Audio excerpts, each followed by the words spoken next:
Anakin clips both lightsabers to his belt, red and blue, side by side.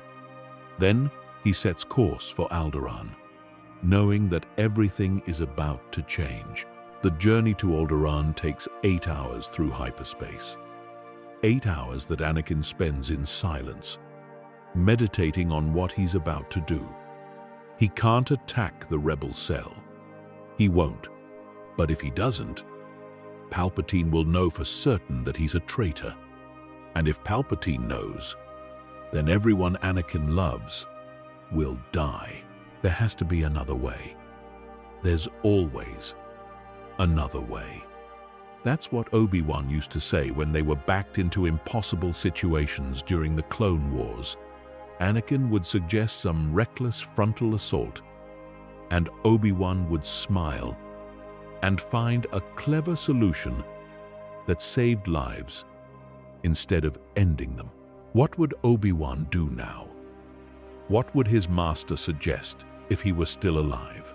The answer comes to him slowly, and it's so obvious that Anakin almost laughs. Obi-Wan would change the game.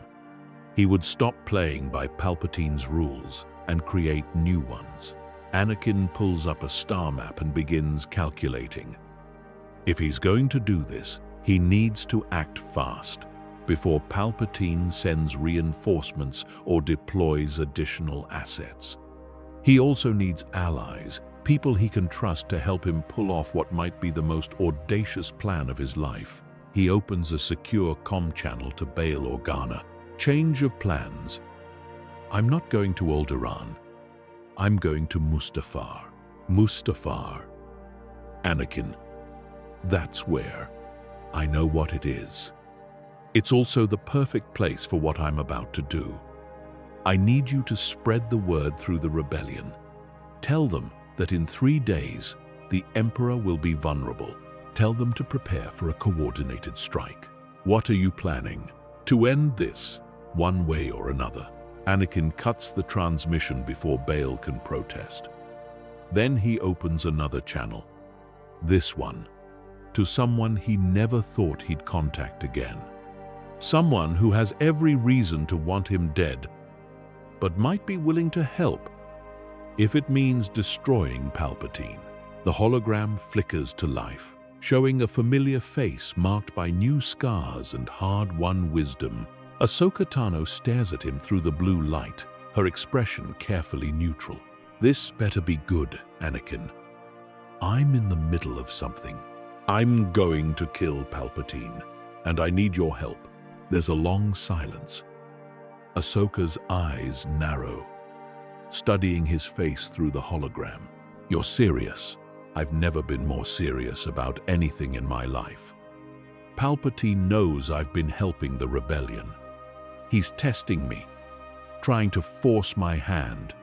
If I don't act now, he'll kill everyone I care about. So, I'm going to strike first. How do you plan to get close to him? Palpatine doesn't leave himself vulnerable. He will, if I give him what he wants most. Me, broken and begging for forgiveness. I'm going to tell him I want to prove my loyalty by killing you personally. He'll love that, the symbolism of it. And while he's gloating, I'll strike. That's insane. Even if you manage to kill him, what about the Empire?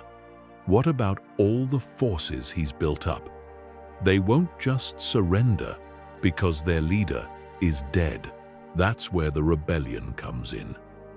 While I deal with Palpatine, you and the others need to be ready to strike at the Imperial command structure, cut off the head and cripple the body before it can react. Ahsoka is quiet for a long moment, considering his words. Why Mustafar? Because it's where I became Darth Vader. It's where I killed Obi-Wan. It's fitting that it's also where I killed the man who created this monster. Ahsoka studies him through the hologram, and Anakin can see the conflict in her expression. She wants to believe him, to trust that he's really trying to make things right. But she's been burned before, by the Jedi who abandoned her, by the Republic that betrayed her. If you're lying to me, if this is some elaborate trap, then you can kill me yourself. But I'm not lying, Snips. I'm done serving the dark side. I'm done being Palpatine's puppet. It ends on Mustafar, just like it began. Ahsoka nods slowly. I'll gather what forces I can.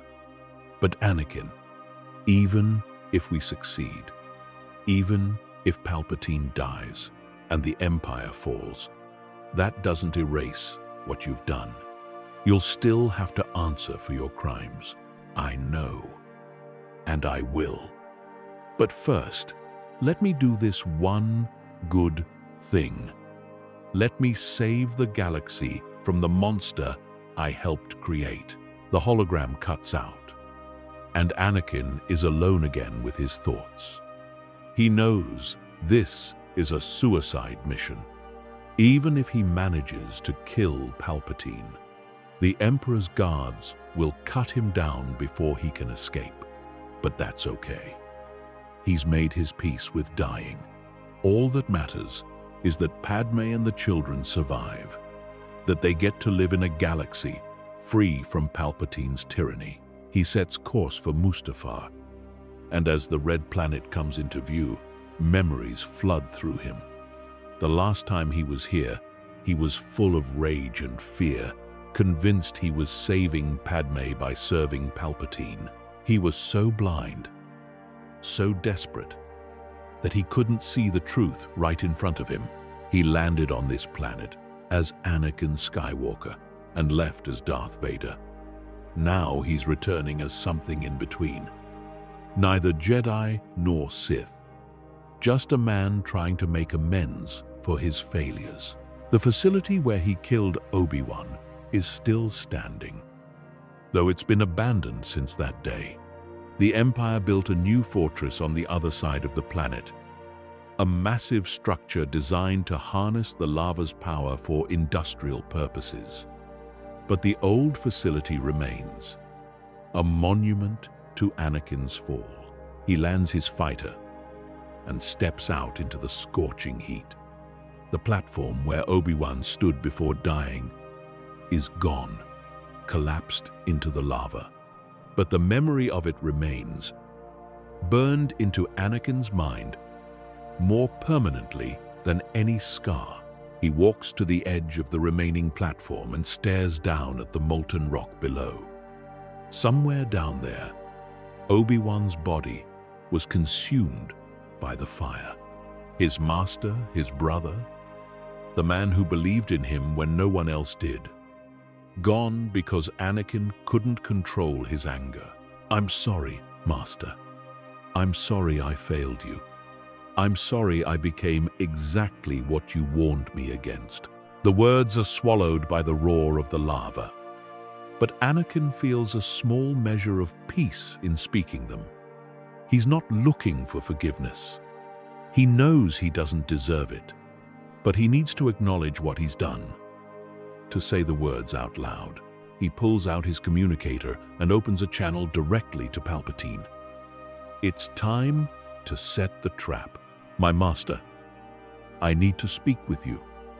Privately. Palpatine's voice crackles through, suspicious and alert. Lord Vader, I was not expecting to hear from you so soon. Have you completed your mission on Alderaan? No, my master. I couldn't do it. There's a long silence on the other end. Anakin can feel Palpatine's anger building, a dark storm gathering in the Force. You defy me? I tried, Master. I went to Alderaan, prepared to carry out your orders. But when I arrived, I found that the rebels had fled. Someone warned them. And you're telling me this because? Because I know who the spy is. It's Ahsoka Tano. She's been one step ahead of me this entire time, feeding the rebellion information, helping Jedi escape. She's been using her connection to me, her knowledge of how I think, to undermine the Empire. Palpatine's voice is cold and calculating. And where is she now? I've tracked her to Mustafar. She came here looking for Jedi artifacts in the ruins, trying to rebuild the Order. I have her cornered, but I wanted your guidance before I proceed. After my recent failures, I wanted to ensure I handle this correctly. Anakin can almost hear Palpatine's smile through the comm. Well done, Lord Vader. You see now why attachment is weakness. This girl you once cared for has become your greatest enemy. Very well. I shall come to Mustafar personally. We will deal with her together, and you will prove your loyalty by striking her down in my presence, as you command, my master. The transmission ends, and Anakin allows himself a small smile. Palpatine took the bait. The Emperor's arrogance won't allow him to resist the opportunity to watch Anakin kill his former apprentice. And that arrogance will be his downfall. Anakin spends the next day preparing the facility. He sets up the scene carefully, making it look like there was a battle. Scorch marks on the walls, collapsed sections, evidence of a Jedi fighting their way through. He even sets up a few old training droids to make it look like Ahsoka put up a fight. Then he waits. Ahsoka arrives first, slipping into the facility like a shadow. She finds Anakin standing on the same platform where he killed Obi-Wan, staring out at the lava. You actually came. I gave you my word. Besides, someone needs to make sure you don't do anything stupid. Anakin turns to face her, and for a moment, they just look at each other. Master and apprentice, separated by betrayal and pain, but still connected by the bonds they forged during the Clone Wars. Thank you, Snips. Don't thank me yet. We still have to survive this. I know. Listen, when Palpatine arrives, he's going to expect me to attack you. Play along with it, make it look real. But when I give the signal, you need to be ready to strike. What's the signal? You'll know it when you see it. Before Ahsoka can respond, they both feel it. A disturbance in the Force, dark and powerful, and filled with malevolent intent. Palpatine is here. Places. Remember, make it look real.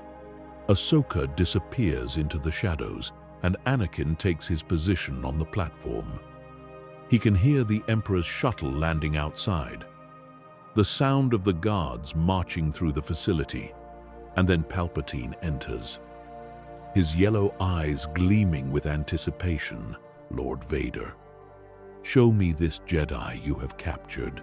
Anakin gestures to the shadows, and Ahsoka steps out, her lightsabers ignited.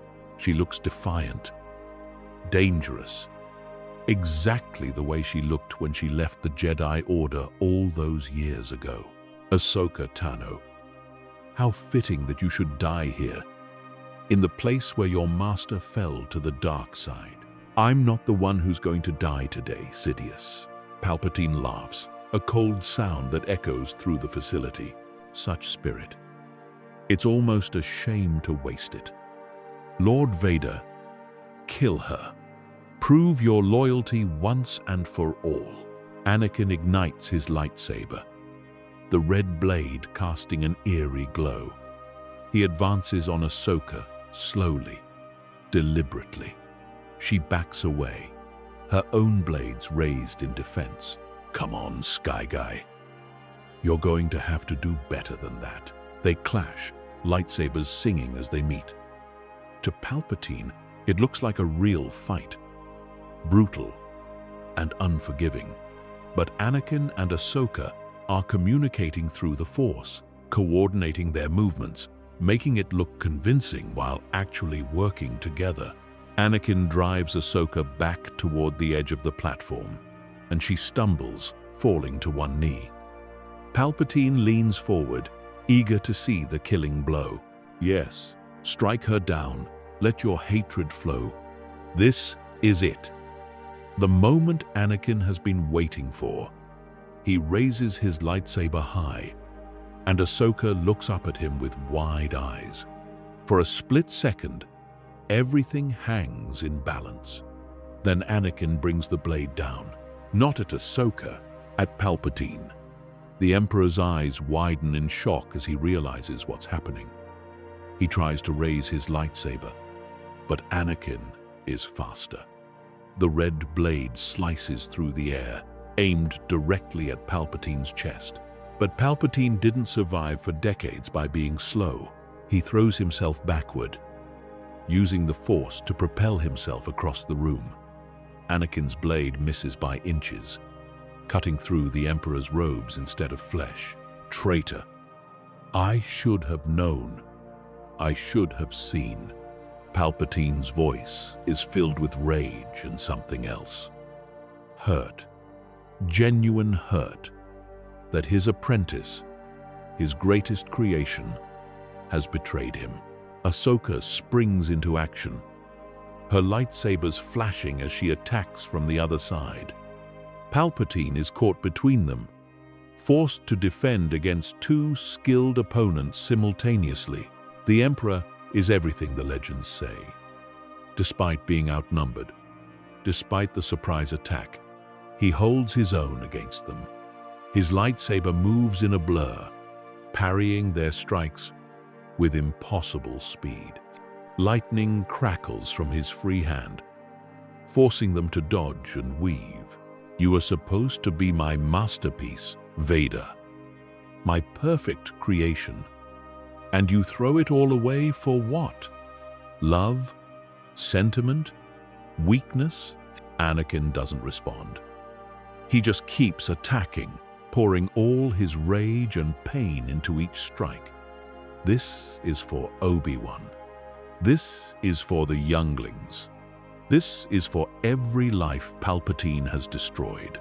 Ahsoka fights with equal fury, her movements fluid and precise. She's learned new techniques since leaving the Order, styles that the Jedi never taught.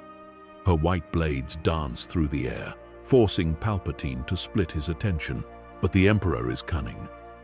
He knows he can't win a straight fight against both of them, so he changes tactics. He reaches out through the Force and tears a massive support beam from the ceiling, hurling it at Ahsoka. She tries to dodge, but the beam catches her across the shoulder, sending her flying into a wall. She crumples to the ground, dazed, and Palpatine turns his full attention on Anakin. Now it's just you and me, my former apprentice. Let me show you what true power looks like. Palpatine unleashes a torrent of Force lightning, more powerful than anything Anakin has ever felt. The electricity courses through him, burning his skin, making his muscles seize. He tries to block it with his lightsaber, but the sheer force of the attack drives him to his knees. Did you truly think you could defeat me? I am the dark side incarnate. I have survived for 1,000 years in one form or another. You are nothing. Through the pain, Anakin sees his reflection in a pool of molten metal nearby. He sees Darth Vader, broken and defeated, kneeling before his master. But he also sees something else, a glimmer of blue light, a presence in the Force that shouldn't be possible. Obi-Wan, the Force ghost, appears behind Palpatine, invisible to the Emperor, but clear as day to Anakin. Obi-Wan doesn't speak, but he doesn't need to. The message is clear in his eyes. Remember who you are. Anakin closes his eyes and reaches deep into the Force. Not the dark side that Palpatine taught him, but the light he learned from Obi-Wan and Qui-Gon. the force that flows through all living things, that connects him to Padme and Luke and Leia and everyone he's ever loved. The lightning continues to pour into him, but Anakin doesn't resist it. He absorbs it, channels it, and then does something Palpatine never taught him. He gives it back. The electricity flows out of Anakin in a massive burst, catching Palpatine completely by surprise. The Emperor screams as his own attack is turned against him, his body convulsing from the voltage. In that moment of weakness, Anakin strikes. He ignites both lightsabers, red and blue, and drives them forward in a crossed slash. The blades cut through Palpatine's defenses and sink deep into his chest. The Emperor gasps, his yellow eyes wide with disbelief. Blood bubbles at his lips, and the dark side energy that sustained him begins to dissipate like smoke. This is not how it ends. Yes, it is. Anakin pulls the blades free, and Palpatine crumples to the ground. The Dark Lord of the Sith, the master manipulator who orchestrated the fall of the Republic and the rise of the Empire, lies defeated on the volcanic world where he sent his apprentice to die. For a long moment, Anakin just stands there, staring down at the body. He expects to feel triumph, relief, something. Instead, he just feels empty, hollow, like a part of him died with Palpatine. The part that defined itself by serving or opposing the Emperor. Behind him, Ahsoka groans and struggles to her feet, clutching her injured shoulder. Is it over? Is he really dead? Anakin kneels down and checks for a pulse. There is none. Palpatine's body is already starting to decay, the dark side corruption that kept him alive fading away. He's dead. It's over. Ahsoka limps over to stand beside him, looking down at the corpse of the man who destroyed the Jedi Order. You did it. You actually did it. We did it. I couldn't have done this without you. Before Ahsoka can respond, they hear the sound of footsteps. The Red Guards are coming, drawn by the sounds of battle. And behind them, Anakin can feel more presences in the Force. The Imperial forces stationed on Mustafar alerted to their Emperor's danger. We need to go. Now, Ahsoka nods, and they run for the exit. But as they reach the doorway, a new obstacle appears. The Inquisitors, 3 of them, their double-bladed lightsabers spinning menacingly. Lord Vader, step away from the Jedi. We're here to escort you to safety. Anakin glances at Ahsoka, then back at the Inquisitors. They don't know yet. They don't know Palpatine is dead, that everything has changed. I'm afraid I can't do that. Then you're a traitor, and traitors must die. The Inquisitors attack as one, their blades whirling in complex patterns. Anakin and Ahsoka defend, their lightsabers working in perfect harmony. They've fought together so many times during the Clone Wars that their movements are instinctive, complementary. One Inquisitor lunges at Anakin, his blade aimed at the throat. Anakin sidesteps and drives his red lightsaber through the man's chest. The Inquisitor screams and falls, his weapon clattering to the ground. The other 2 press harder, trying to overwhelm them with sheer aggression, but they're not prepared for Ahsoka's unconventional style. She ducks under a high slash and sweeps her blade across one Inquisitor's legs, dropping him to the ground. Anakin finishes him with a quick thrust. The last Inquisitor backs away. Realizing he's outmatched, he looks at the bodies of his companions, then at Anakin and Ahsoka, standing side by side. You've doomed us all. The Empire will hunt you to the ends of the galaxy for this. There won't be an Empire much longer. Tell your forces to stand down. The Emperor is dead, and the war is over." The Inquisitor doesn't respond. He just turns and runs, disappearing into the facility's depths. Anakin knows he should pursue, should ensure the man doesn't warn the others. But he's so tired. Tired of fighting, tired of killing, tired of everything. Let him go. We need to leave before reinforcements arrive. They make it to Anakin's fighter and blast off from Mustafar, just as TIE fighters begin to scramble from the Imperial fortress. Laser fire peppers the space around them. But Anakin pilots with the same instinctive skill he's always possessed, dodging and weaving until they clear the atmosphere and jump to hyperspace. Only when they're safely in transit does Anakin allow himself to relax. He slumps in the pilot's seat, the adrenaline draining away and leaving him feeling weak and shaky. Where are we going? To meet Bail and the others. They'll want confirmation that Palpatine is dead. And then, I don't know. I guess I'll face judgment for what I've done. Ahsoka is quiet for a moment, studying his profile. You saved my life today. Again, just like you used to during the war. I owed you that much. After everything I did, after all the ways I failed you, you know the Council won't just let this go. Right.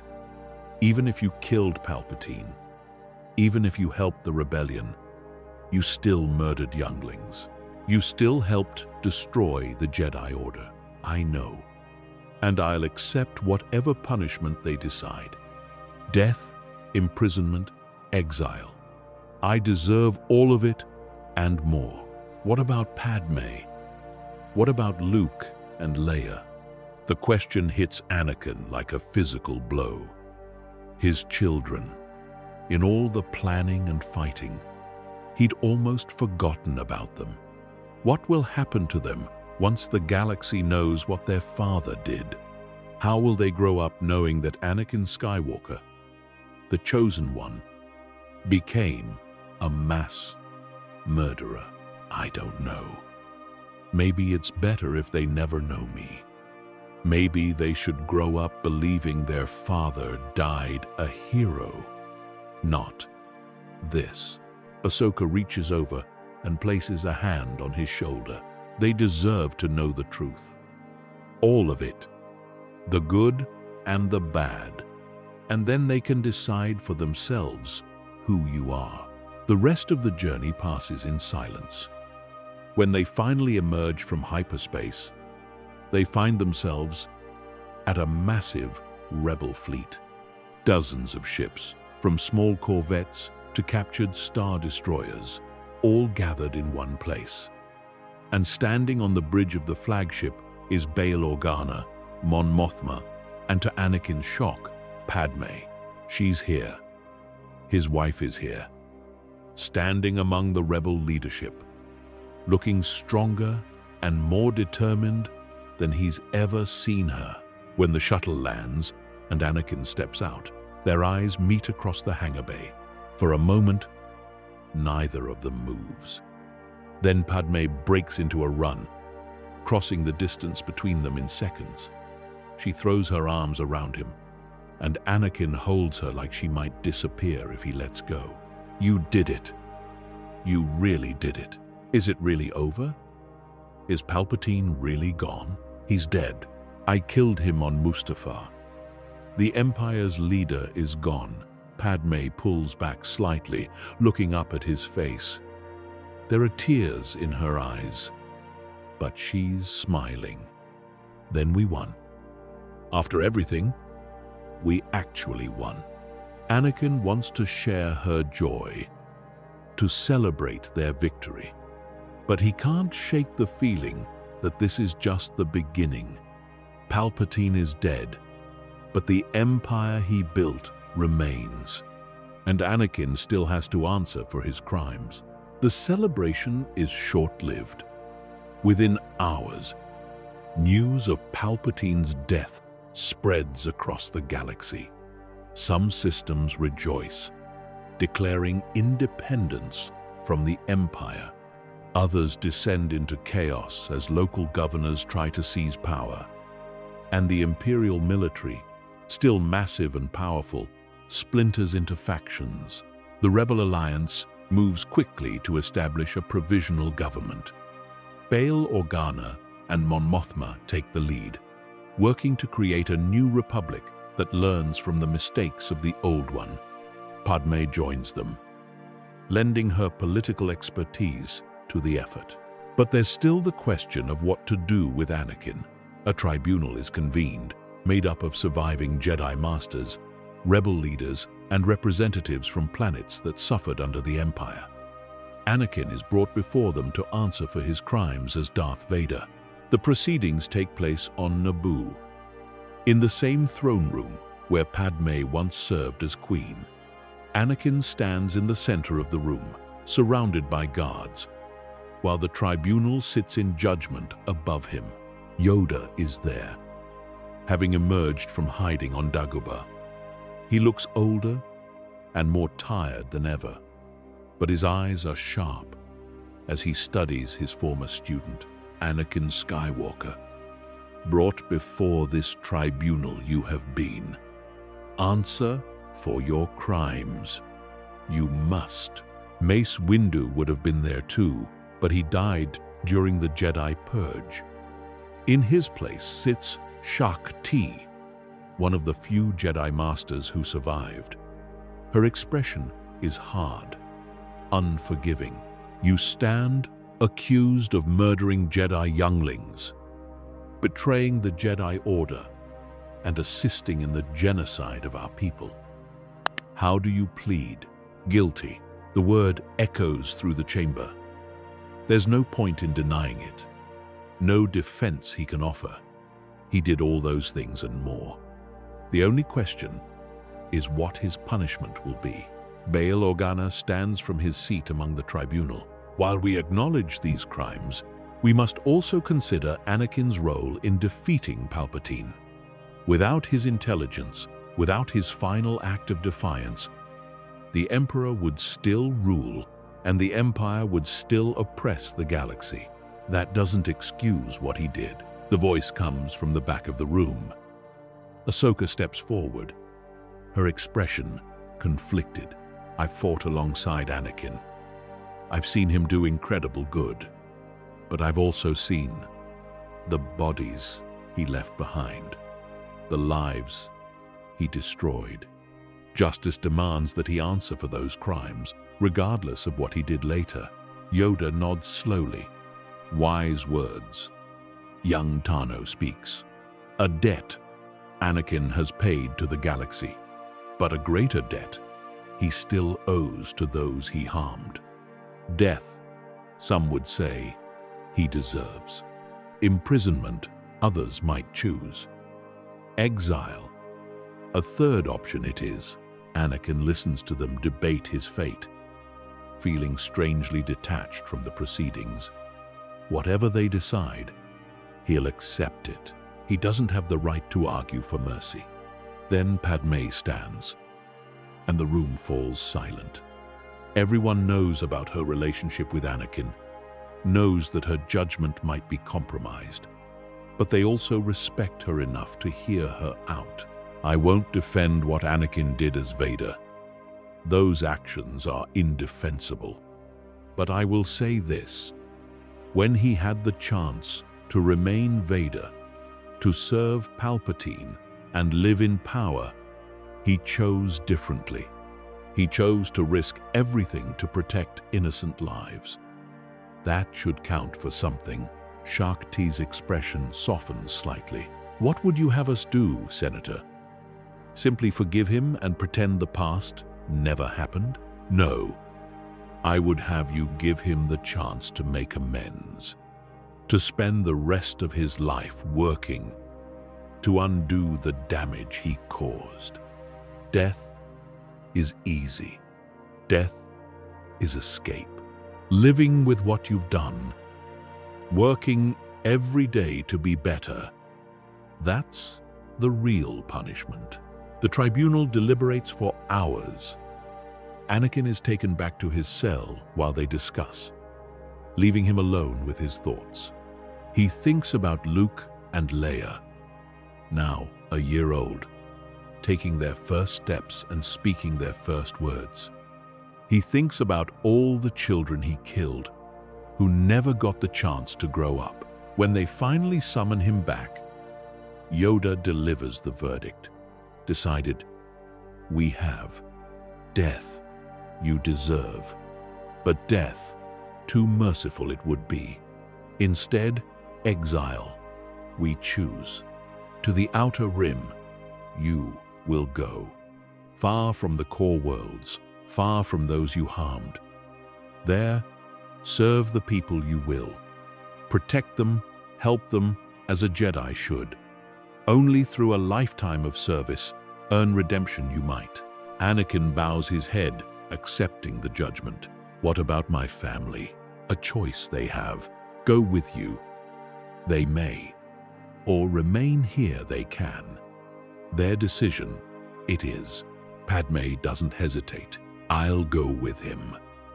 Our children need their father, and I need my husband. We'll face this together, the tribunal agrees. And within a week, Anakin and Padme depart for the Outer Rim with Luke and Leia. They settle on a small farming moon, far from any major trade routes. It's peaceful, quiet, the kind of place where people don't ask too many questions about your past. Anakin spends his days helping the locals, using his mechanical skills to fix equipment and his Force abilities to protect them from pirates and bandits. He never reveals who he is, never tells them about Darth Vader or the Jedi or any of it. He's just Ani, the helpful stranger who arrived one day and decided to stay. Padme works with the local government, helping them establish better trade agreements and defend their rights against exploitation. She's using all her political skills, but for the people instead of for power. And Luke and Leia grow up happy and loved, learning about the Force from their father and about justice from their mother. Anakin trains them carefully, teaching them to use their powers to help others, to never let fear or anger control them. One evening, after putting the twins to bed, Anakin sits outside and watches the stars. Padme joins him, settling into his arms. Do you ever regret it? Giving up your power, your position, everything to come here? Anakin thinks about it seriously before answering. Sometimes I regret the choices that led me here. I regret Obi-Wan's death, the younglings, all of it. But being here with you and the children, living a simple life and helping people, no, I don't regret that. This is what I should have been doing all along. What do you think Obi-Wan would say if he could see you now? Anakin smiles, thinking of his master. He'd probably say, I told you so. He always said that attachment wasn't the problem. It was how you let it control you. I let my fear of losing you turn me into a monster. Now I'm learning to love without fear, to live without trying to control everything. That night, as Anakin lies in bed next to Padme, he feels a presence in the Force. He opens his eyes and sees Obi-Wan's Force ghost standing in the doorway, smiling that familiar, slightly mocking smile. Hello there, Anakin, Master. Anakin sits up carefully, not wanting to wake Padme. He joins Obi-Wan outside, where they stand under the stars together. You've come a long way from the boy I found on Tatooine. I've made a lot of mistakes along the way. We all do. The difference is whether we learn from them. I killed you, Master. I murdered you. and countless others. How can I ever make that right? Obi-Wan's expression becomes serious. You can't. Some things can't be fixed, can't be undone. But that doesn't mean you stop trying. Every life you save, every person you help, it matters. Not because it erases the past, but because it creates a better future.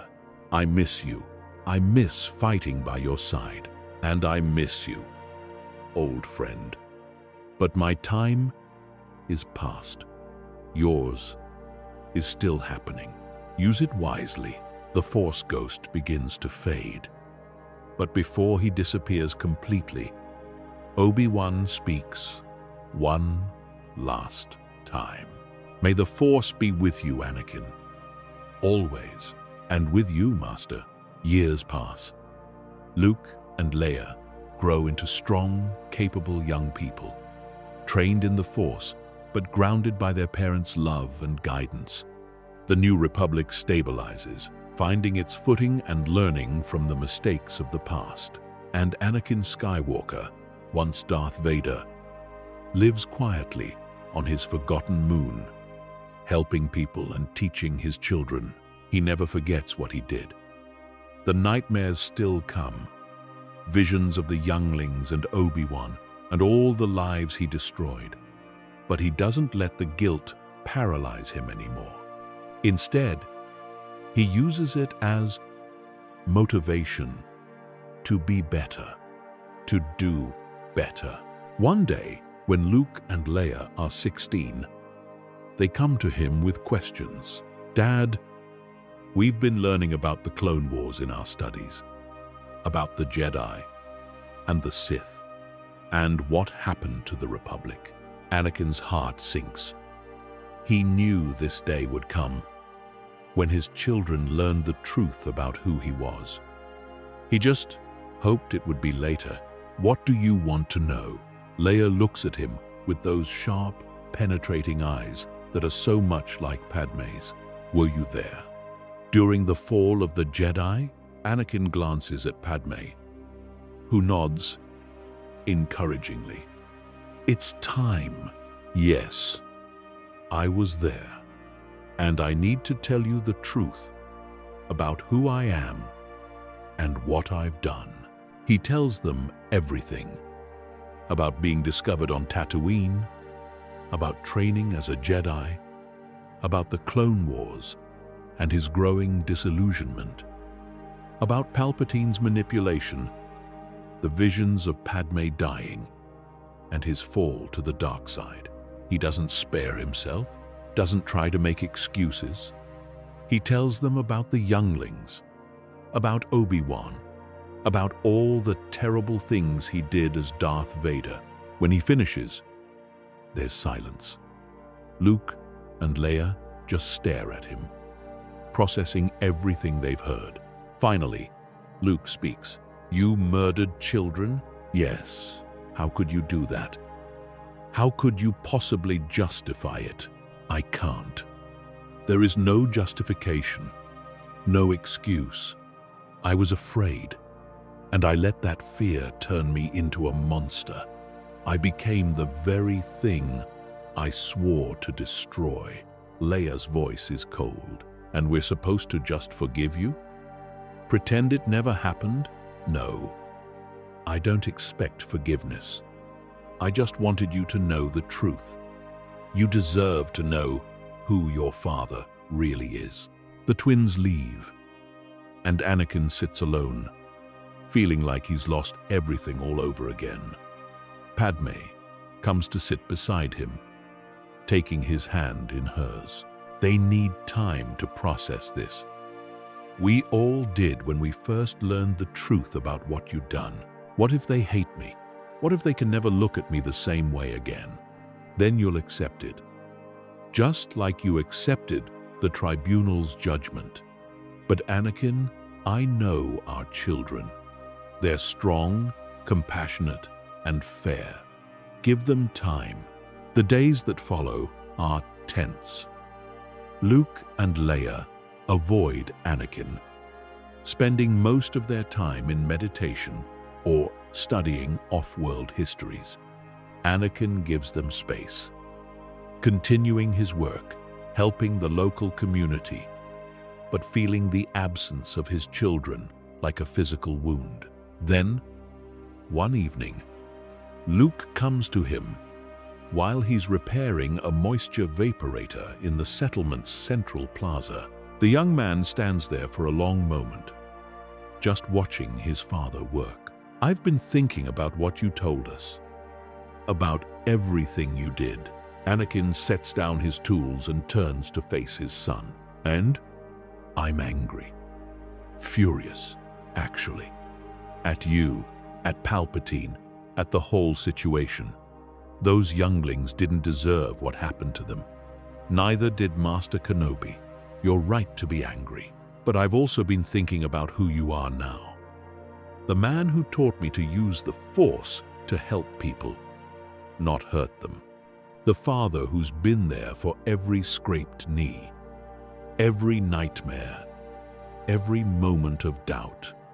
And I'm trying to reconcile those two people. They're the same person, Luke. The monster and the father. I'm both, and I always will be." Luke is quiet for a moment, his blue eyes searching his father's face. "Mom says you chose to change, that you had the chance to stay Vader, to keep all that power. But you gave it up to protect us and others like us. The choice was easy. Being better every day after making it, that's the hard part. I want to understand.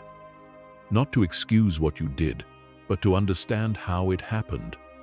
Because if it could happen to you, the chosen one, then it could happen to anyone. And I need to know how to avoid making the same mistakes." Anakin feels something loosen in his chest. His son doesn't forgive him. Not entirely, but he's willing to try to understand. That's more than Anakin could have hoped for. "Then I'll tell you everything. Every mistake, every choice, every moment of weakness. And maybe we can both learn from it." Over the following weeks, Anakin shares his story with Luke in detail. Not just the big moments, but the small ones too. The resentment that built up when the Council refused to make him a master. The sleepless nights worrying about Padme, the gradual compromises that led him down the dark path. Leia takes longer to come around. She's harder, more cynical than her brother, less willing to see shades of gray. But one day, she comes to Anakin with a different question. "When you were Vader, did you ever hesitate? Ever think about what you were doing and want to stop?" Every day, every single day, there was a voice in my head screaming that this was wrong, but I silenced it. Told myself it was necessary, that I was protecting the people I loved. "Then why didn't you stop sooner? Why did it take so long?" "Because I was afraid. Afraid that if I stopped, if I showed any weakness, Palpatine would destroy everyone I cared about. So I kept going, telling myself that one day I'd find a way out. But days turned into months, and months turned into years, and the weight of what I'd done just kept getting heavier." Leia's expression softened slightly. "I read about what you did on Ilum, how you saved those younglings instead of killing them. That couldn't have been easy. Maintaining your cover while trying to help people, it was the hardest thing I've ever done. Living two lives, never knowing if today would be the day Palpatine figured it out. But every life I saved felt like a small step toward redemption. Do you think you'll ever be redeemed? Really? Truly redeemed?" Anakin shakes his head. "No. Some things are too terrible to ever be fully redeemed." but I can spend every day for the rest of my life trying to be better than I was. And maybe that's enough. Leia is quiet for a long moment, then nods. I don't forgive you. I'm not sure I ever will. But I'm trying to accept that people are complicated, that they can do terrible things and still have good in them. That's all I can ask for. Time continues to pass. Luke and Leia complete their training and make a choice that surprises everyone. Instead of leaving their quiet moon to join the new Jedi Order that Ahsoka is building, they decide to stay and help their local community. We've seen what happens when Force users get involved in galactic politics. It never ends well. So we're going to do what you do, Dad. Help people on a smaller scale, where we can actually make a difference. Anakin has never been prouder. The New Republic continues to grow and stabilize. Mon Mothma serves as the first Chancellor, with Bail Organa as her Vice-Chancellor. Padme works as a roving ambassador, helping newly independent systems establish democratic governments. The Imperial remnants are slowly defeated or absorbed. Some worlds join the New Republic willingly. Others require military intervention. It's messy and complicated, and there are setbacks along the way. But slowly, the galaxy begins to heal. Ahsoka's new Jedi Order is different from the old one. There's no central temple, no rigid hierarchy. Instead, Jedi are encouraged to form small groups, embedded in communities where they can help people directly. Attachment isn't forbidden anymore. In fact, it's encouraged as long as Jedi can maintain balance. One day, Ahsoka comes to visit Anakin on his moon. She's older now, her montrals fully grown, her face marked by years of struggle and triumph. But she still has that fierce determination that Anakin remembers from the Clone Wars. The Council wants to know if you'd be willing to help train new Jedi. Not at a central academy, but here, where you've been doing good work. I'm not sure I'm the right person for that. Given my history, that's exactly why you're the right person. You've walked both paths, light and dark. You know the dangers better than anyone. And you've proven that redemption is possible, that people can change. What about the younglings? What about all the Jedi I killed? How can I teach the next generation when I destroyed the last one? Ahsoka sits down beside him, looking out at the settlement where children are playing in the streets, where people are living peaceful lives. You can't change the past, Sky Guy, but you can shape the future. Those younglings can't be brought back, but you can make sure their deaths weren't meaningless. You can teach the next generation to be better than we were, to avoid the mistakes that led to the Order's fall. Anakin considers her words carefully. I'll do it. But on one condition, I tell every student exactly who I am and what I've done. No secrets, no hiding. They deserve to know the truth. Agreed. So Anakin begins teaching, taking on a handful of students at a time. Young Force sensitives from across the Outer Rim come to learn from him. And before their first lesson, he sits them down and tells them his story. Some of them leave immediately, unable to stomach learning from someone who committed such atrocities. Others stay, drawn by the honesty and the promise of learning from both success and failure. Anakin teaches them lightsaber combat and Force techniques. But more importantly, he teaches them about the dangers of fear and anger, about the importance of balance. Luke and Leia help with the training, offering their own perspectives as the children of Darth Vader. They become bridges between the old ways and the new, honoring the Jedi traditions while adapting them for a changing galaxy. Years turn into decades. Anakin grows old, his hair turning white, his face becoming lined and weathered. But he continues his work, never stopping, never giving up. Every morning, he wakes up and chooses to be better than he was the day before. Padme ages alongside him, still beautiful, still strong, still the woman he fell in love with all those years ago on Naboo.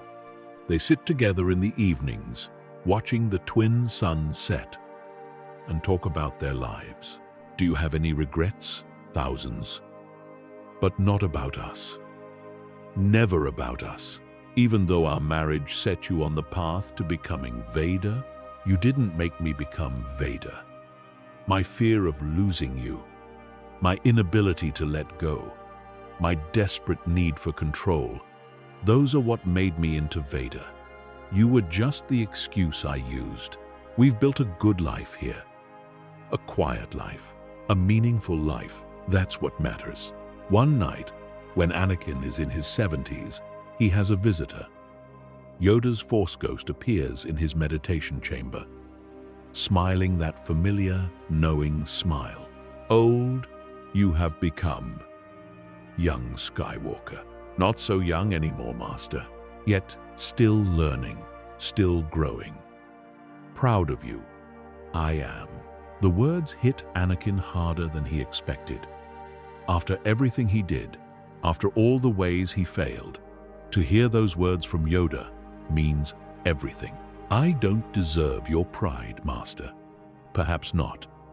But earned it, you have, through years of service and sacrifice. The chosen one you were prophesied to be. Balance to the Force you were meant to bring. And in your own way, brought balance you did. By destroying both the Jedi and the Sith. By showing that neither absolute light nor absolute darkness is the answer. The Force, balance it requires. And balance, found through your journey, it was. From the highest heights to the lowest depths, and back again. Your students, they will build something new, something better. I hope so. Know so, I do. But Anakin, ready, you must be. Coming, your time is. Anakin feels it too. The Force calling to him, pulling him towards something beyond this life. He's not afraid. After all these years, after all the pain and suffering, the idea of rest is almost welcome. I'm ready. I've done what I can. The rest is up to Luke and Leia and all the others I've trained. One question. Answer you must. If given the chance to do it all again, knowing what you know now, what would you change? Anakin thinks about it seriously. I would trust the people I loved. I would tell Obi-Wan about Padme instead of hiding it. I would ask for help instead of thinking I had to solve everything alone. And I would never, ever let fear make my decisions for me. Wise words. Learned them the hard way, you did. But learned them nonetheless. Yoda's Force ghost begins to fade. But before he disappears completely, he speaks one last time. May the Force be with you, Anakin Skywalker. Now and forever. And with you, Master, Anakin spends his final days in peace. He trains his last group of students, passes on everything he's learned, and prepares them for a future he won't see. Luke and Leia are there, along with their own children, Anakin's grandchildren, who never knew the darkness their grandfather once embodied. On his last evening, the whole family gathers.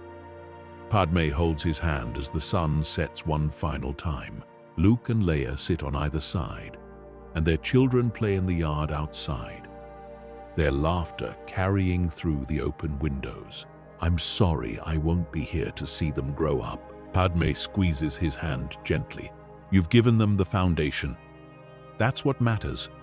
They'll grow up knowing that people can change, that redemption is possible, that light can emerge from even the darkest places. Tell them about me. The truth, all of it, we will. But we'll also tell them about the good you did, about the lives you saved, the people you helped, the students you trained. Make sure they know it doesn't excuse what I did as Vader. It just shows that even monsters can choose to be better. That night, Anakin Skywalker passes away peacefully in his sleep, surrounded by the family he sacrificed everything to protect.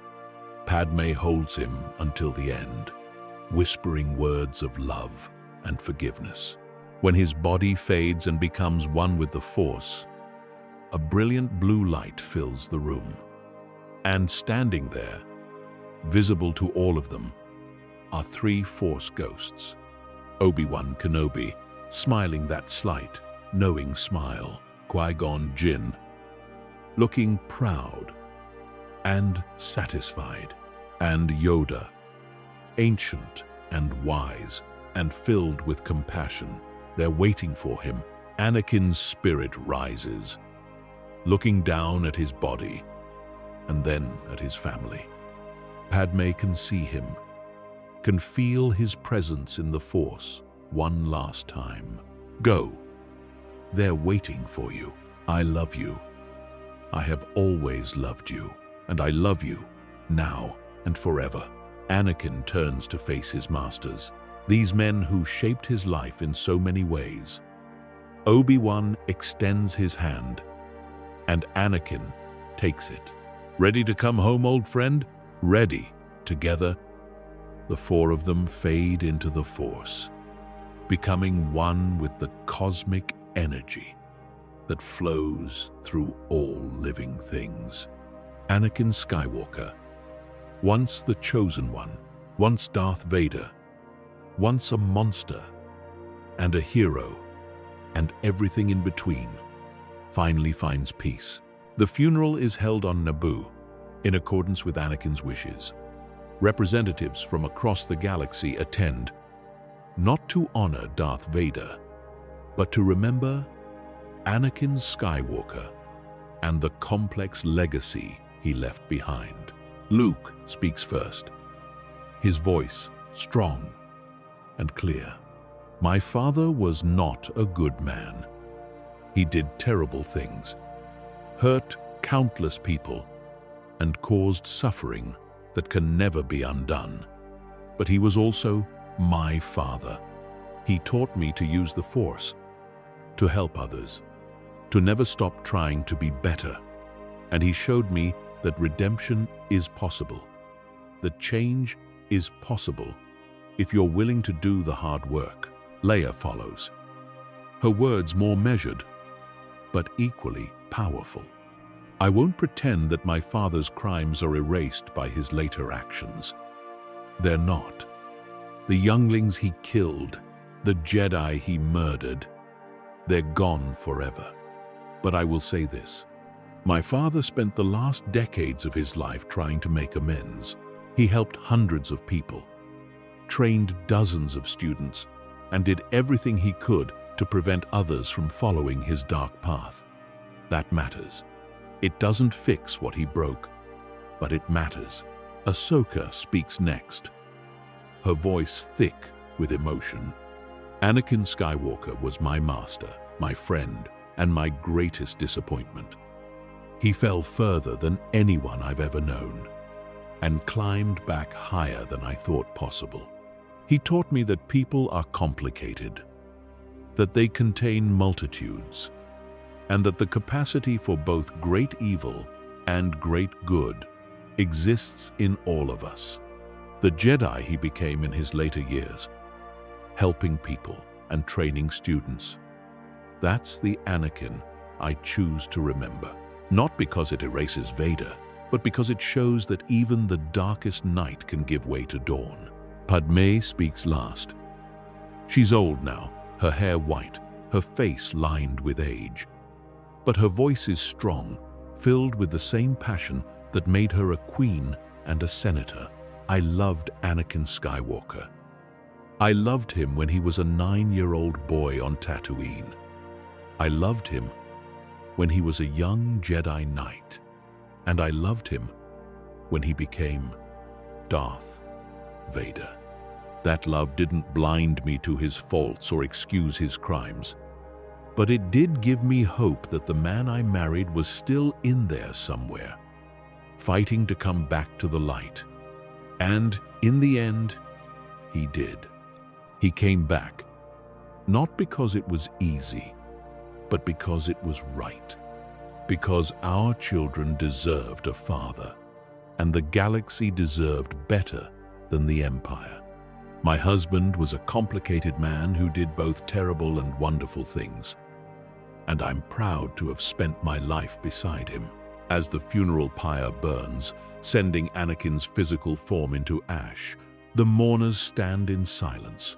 Some are there to witness the end of Darth Vader, to ensure that the monster who destroyed the Jedi Order is truly gone. Others are there to honor Anakin Skywalker, the man who killed Palpatine and helped birth a new, better republic.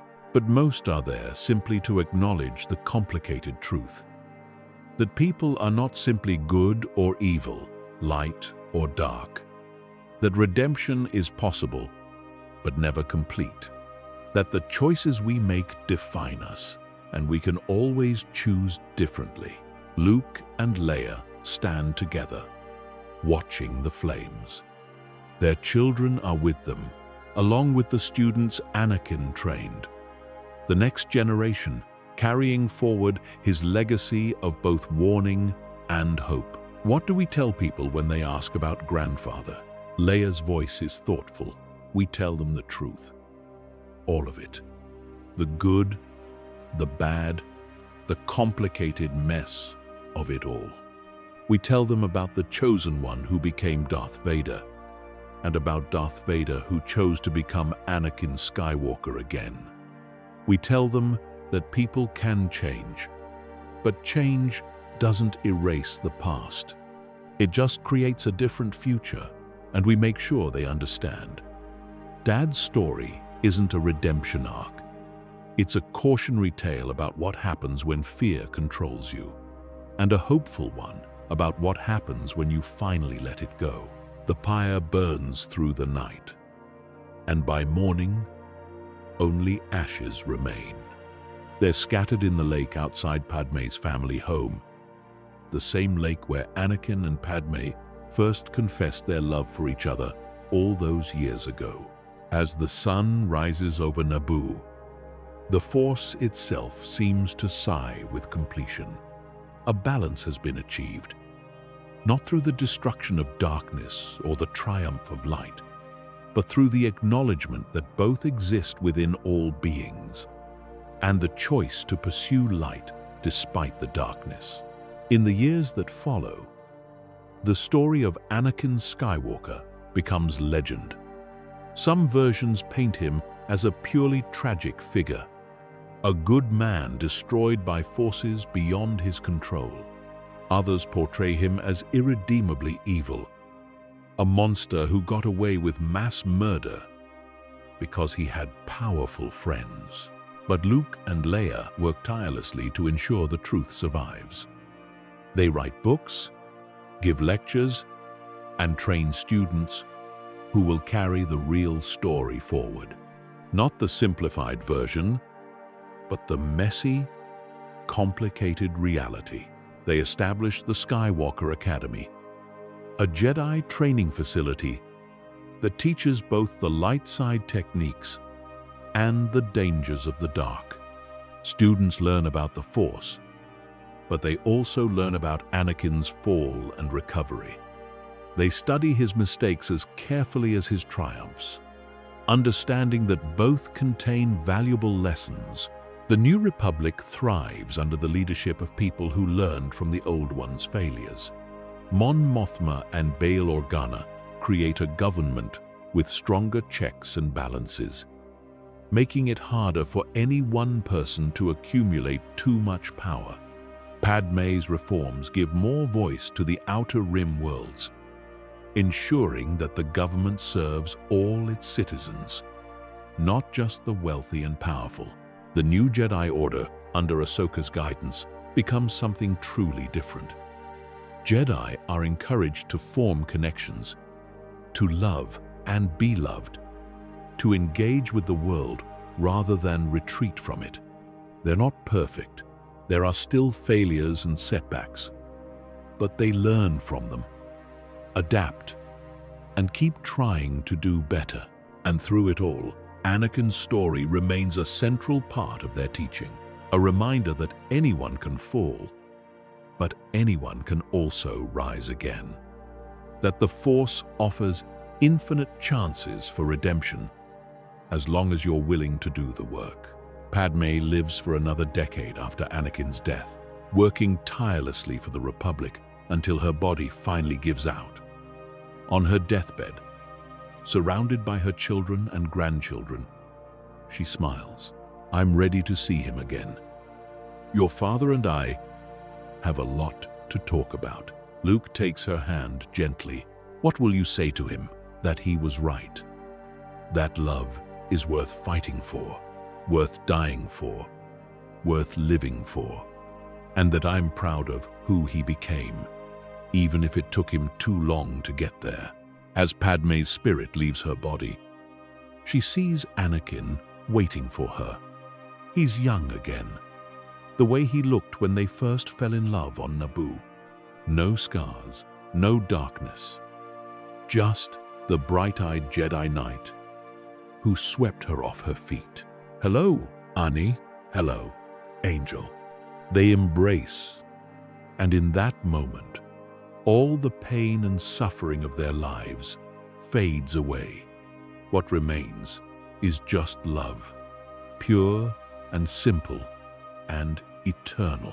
Together, they fade into the Force, joining Obi-Wan and Qui-Gon and Yoda and all the others who came before, watching over the galaxy they loved, guiding the next generation, and finding peace at last. Luke and Leia continue their father's work for the rest of their lives. They train Jedi, serve the Republic, and raise their own families. And when they're old and it's their turn to pass on, they do so knowing that they honored both sides of their father's legacy, the warning and the hope, the darkness and the light. The galaxy continues to turn. New conflicts arise, new challenges emerge, new Force users discover their powers and must choose their own paths. But because of Anakin Skywalker's story, because of his fall and his redemption, they have a roadmap. They know that darkness is always a choice, but so is light. That fear is a natural emotion, but it doesn't have to control you. That attachment can be a strength rather than a weakness, as long as you don't let it consume you. That redemption is possible, but it's never easy and never complete. And they know that every day, every moment, they have a choice to give in to their worst impulses or to strive for their best selves, to let fear drive them or to act from love, to be like Darth Vader or to be like the man he became. Most importantly, they know that failure isn't final, that you can make terrible mistakes, commit horrific acts, and still choose to be better. It won't erase what you've done, won't bring back those you've hurt, but it will create a different future. One where your legacy is more than just your worst moments. That's the true lesson of Anakin Skywalker. Not that he was the chosen one, not that he brought balance to the Force through some prophetic destiny, but that he was a man who fell as far as anyone could fall, and then spent the rest of his life climbing back toward the light. He never made it all the way. The weight of what he'd done as Vader was too great. The lives he destroyed too numerous. But he tried, every single day, to be better than he was. And in the end, that's all any of us can do.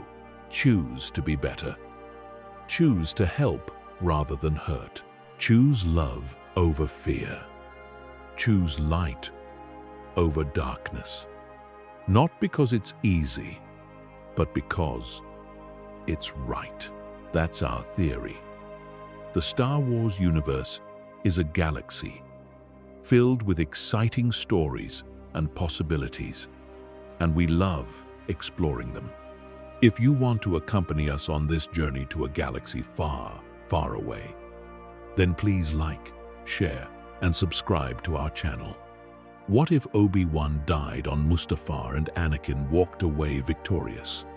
Let's explore the depths of this scenario in the video. The air above Mustafar shimmers with heat, distorting reality itself like the dark side distorts the truth. Rivers of molten lava carve through the landscape, casting an orange glow that makes everything look like it's already burning. The collection facility groans and shrieks as its supports buckle, damaged by the battle between two brothers who once fought side by side across the galaxy. Obi-Wan Kenobi stands on a crumbling platform, elevated above his former apprentice. His blue lightsaber hums steadily in his hand, but his heart is breaking. Below him, Anakin Skywalker glares upward with eyes that have turned from blue to yellow, corrupted by the dark side, consumed by rage and pain, and a desperate, clawing need to prove himself right. It's over, Anakin. I have the high ground. Obi-Wan's voice cracks on the words. He said them before, in training, in jest, reminding Anakin that position and patience matter more than raw power. But this time, there's no humor, only sorrow. He's hoping against hope that Anakin will see reason, that he'll recognize the tactical disadvantage and stand down. But Obi-Wan knows his former Padawan better than that. Anakin never backs down. It's one of the things Obi-Wan loves about him, and one of the things he fears most. You underestimate my power. Anakin's voice is thick with venom, but underneath it, Obi-Wan hears something else.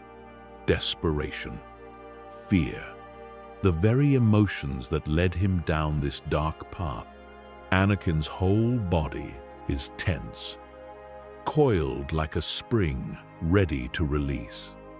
Obi-Wan has seen this stance 1,000 times. Anakin is going to jump, going to try to use his superior strength and speed to overwhelm his master's position. But something changes. Anakin's eyes narrow, and for just a moment, the yellow flickers. Calculation replaces rage. He's thinking, analyzing, doing what Obi-Wan taught him to do. Consider all options. Use the Force. Find the weakness in your opponent's defense. And Obi-Wan's weakness is the platform beneath his feet. Anakin raises his free hand, not toward Obi-Wan, but toward the support struts, holding the platform aloft. The Force surges through him, channeling all his rage, all his pain, all his considerable power into a single, focused blast. The metal screams in protest. Obi-Wan's eyes widen as he feels the shift, the terrible certainty of what's about to happen. Anakin, don't, but it's too late. The platform buckles and collapses. Obi-Wan tries to leap clear, reaching out with the Force to find purchase on another surface. Any surface. His fingers graze a chain hanging from the ceiling, but it's too far. The angle wrong. He's falling, and there's nothing he can do to stop it. For a moment, their eyes meet. Master and apprentice, brothers who fought together through the Clone Wars, who saved each other's lives more times than either could count. Qui-Gon's prophecy, the chosen one, the bonds of friendship and love that the Jedi claimed to forbid but could never truly suppress. All of it hangs in that single moment of eye contact. And then Obi-Wan plunges into the lava below. The scream is short, cut off almost immediately by the molten rock. The heat is so intense that there's barely time to feel pain before unconsciousness claims him. Obi-Wan Kenobi, the negotiator, the greatest defensive duelist the Jedi Order has ever produced, disappears beneath the orange glow. Anakin stands frozen on his platform, watching the spot where Obi-Wan vanished. The lightsaber slips from his mechanical fingers, deactivating as it clatters to the ground. The sound echoes in the vast chamber, mixing with the rumble of collapsing machinery and the ever-present roar of the lava. What has he done? The yellow fades from his eyes, replaced by the blue he was born with. Horror washes over him in waves. This is Obi-Wan, the man who found him on Tatooine, who trained him despite the Council's objections, who believed in him when no one else did. The man who was more than a master, more than a friend. The only father figure Anakin had after Qui-Gon died, and Anakin just killed him. He wants to scream, to rage, to throw himself into the lava after his master. But he can't move. He's paralyzed, staring at the molten river that has claimed yet another person he loves. First his mother, tortured to death by Tusken raiders while he was too far away to save her. Then the younglings, their faces frozen in terror as his lightsaber cut them down. Now Obi-Wan, consumed by fire because Anakin was too proud, too angry, too desperate to prove himself right. The comlink on his belt chirps, shattering the moment.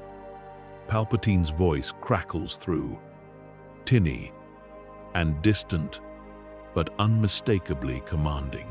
Lord Vader, report. Have you dealt with Kenobi? The name cuts through Anakin's shock. Vader. His new identity, the Dark Lord of the Sith that Palpatine christened him just hours ago. The persona he adopted to save Padme, to gain the power to prevent her death. Except he hasn't saved anyone. He's only killed, destroyed, betrayed. But he's come too far to turn back now. If he admits doubt, if he shows weakness, Palpatine will know. And if Palpatine knows, then everything Anakin has sacrificed will be for nothing.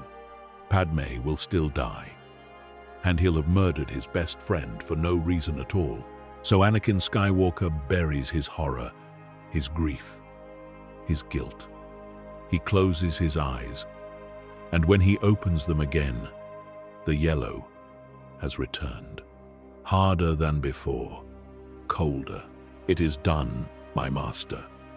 Kenobi is dead. There's a pause, and, for a terrible moment, Anakin thinks Palpatine can sense his conflict through the Force. But then the Emperor speaks, and his voice is pleased. Good.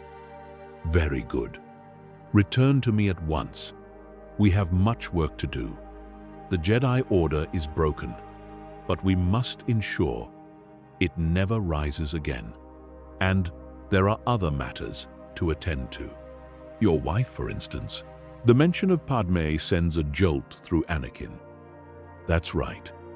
He did this for her. To save her from the visions of her dying in childbirth. Nothing else matters. Not Obi-Wan, not the Jedi, not his own soul. Only Padme. Yes, my master, I'm on my way. But before he leaves, Anakin does something he can't quite explain. He uses the Force to pull a piece of debris closer to the lava's edge, creating a makeshift bridge. He walks across it carefully, testing each step until he's close enough to see the surface of the molten rock clearly. There, floating on a piece of wreckage, is Obi-Wan's lightsaber, the weapon of a Jedi Knight, the blade that has saved Anakin's life more times than he can count. It's still intact, the metal scorched but unbroken. Anakin reaches out with the Force and pulls it to his hand. The metal is hot to the touch, burning his palm, but he barely notices. He stares at the elegant weapon, remembering the day Obi-Wan constructed it, the pride in his master's eyes when he ignited it for the first time. For a moment, Anakin considers throwing it into the lava. Let it be consumed along with its master. Let this chapter of his life end completely. But he can't do it. Instead, he clips the lightsaber to his belt, alongside his own. A trophy, perhaps, or maybe a reminder of what he's lost, what he's become. The flight back to Coruscant passes in a blur. Anakin sits in the cockpit of his Jedi starfighter, the same ship he's flown on 100 missions. The stars streak past as he travels through hyperspace, and in their light, he sees faces, younglings cowering before his blade. Mace Windu's expression of betrayal as Anakin chose Palpatine over the Jedi. Padme's horror when he told her what he'd done. And Obi-Wan, always Obi-Wan, falling into the fire. He tries to meditate, to find some center in the chaos of his thoughts. But every time he reaches for the Force, he feels the darkness waiting for him. It's seductive, offering him power and certainty in exchange for his pain. If he just embraces it fully, if he stops fighting and accepts his role as Darth Vader, the guilt will fade. The dark side will consume his emotions, leaving only strength. But something holds him back. Some small, stubborn part of him that refuses to let go completely. The part that still loves Padme, that still remembers what it felt like to be a hero, that still believes, despite everything, that he can make this right. When he arrives at the Imperial Palace, formerly the Jedi Temple, Palpatine is waiting. The Sith Lord stands in what was once the council chamber, surrounded by red-armored guards. His yellow eyes gleam with satisfaction as Anakin enters and kneels before him. "Rise, Lord Vader. You have done well. The last obstacle to your transformation has been removed." Anakin stands, but his movements are mechanical, hollow. Palpatine notices. Of course, the Emperor sees everything. "You seem troubled." "My apprentice. I killed him, Master. Obi-Wan is dead by my hand." Palpatine's expression doesn't change, but Anakin can sense his disappointment. The Emperor wanted Kenobi captured, not killed. A broken Jedi Master would have been useful for propaganda, a symbol of the Order's failure. But a dead one is just a martyr. And yet you still cling to these sentiments. These are the weaknesses the Jedi instilled in you. You must let them go. Kenobi was a relic of a failed order. His death was necessary, just as the death of the Jedi was necessary. "I understand, Master." But even as he says the words, Anakin knows they're a lie. He doesn't understand. He doesn't understand how murdering children could be necessary. or how betraying everything he believed in could lead to anything good. But he says what Palpatine wants to hear, because that's what apprentices do. Palpatine's eyes narrow, studying Anakin with an intensity that makes him want to squirm. For a long moment, neither speaks. Then the Emperor waves a hand dismissively. There will be time to purge these weaknesses later. For now, we have more pressing concerns. Tell me, Lord Vader, have you given any thought to your wife? The question hits Anakin like a physical blow. Padme.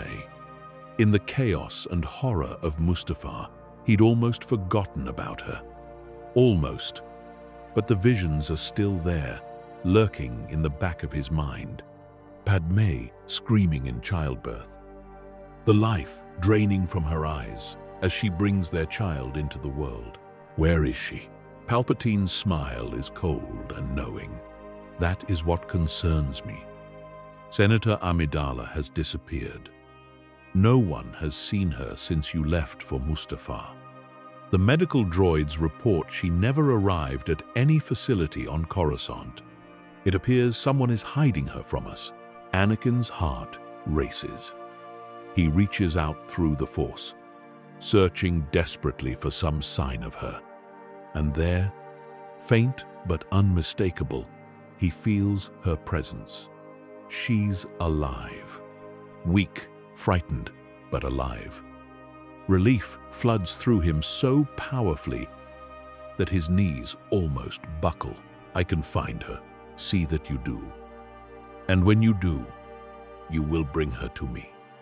The children she carries are strong in the Force. I can feel them even from here. They will serve the Empire well, once they are properly trained. The words send ice through Anakin's veins. Children, plural. He'd known Padme was pregnant, but twins, and Palpatine wants them. Wants to twist them into weapons for the Empire, just like he twisted Anakin. Every instinct screams at him to refuse, to protect his unborn children from the monster he's chosen to serve. But he can't. Not yet. Not until he understands what he's become and what he's willing to sacrifice. If he shows defiance now, Palpatine will destroy everything. Padme, the children, whatever shreds of Anakin Skywalker still remain. As you wish, my master. Palpatine studies him for another long moment, then nods. But first, there is other business to attend to. The Jedi Grand Master, Yoda, has escaped our purge. I sense him, hiding like the coward he is. You will hunt him down and destroy him.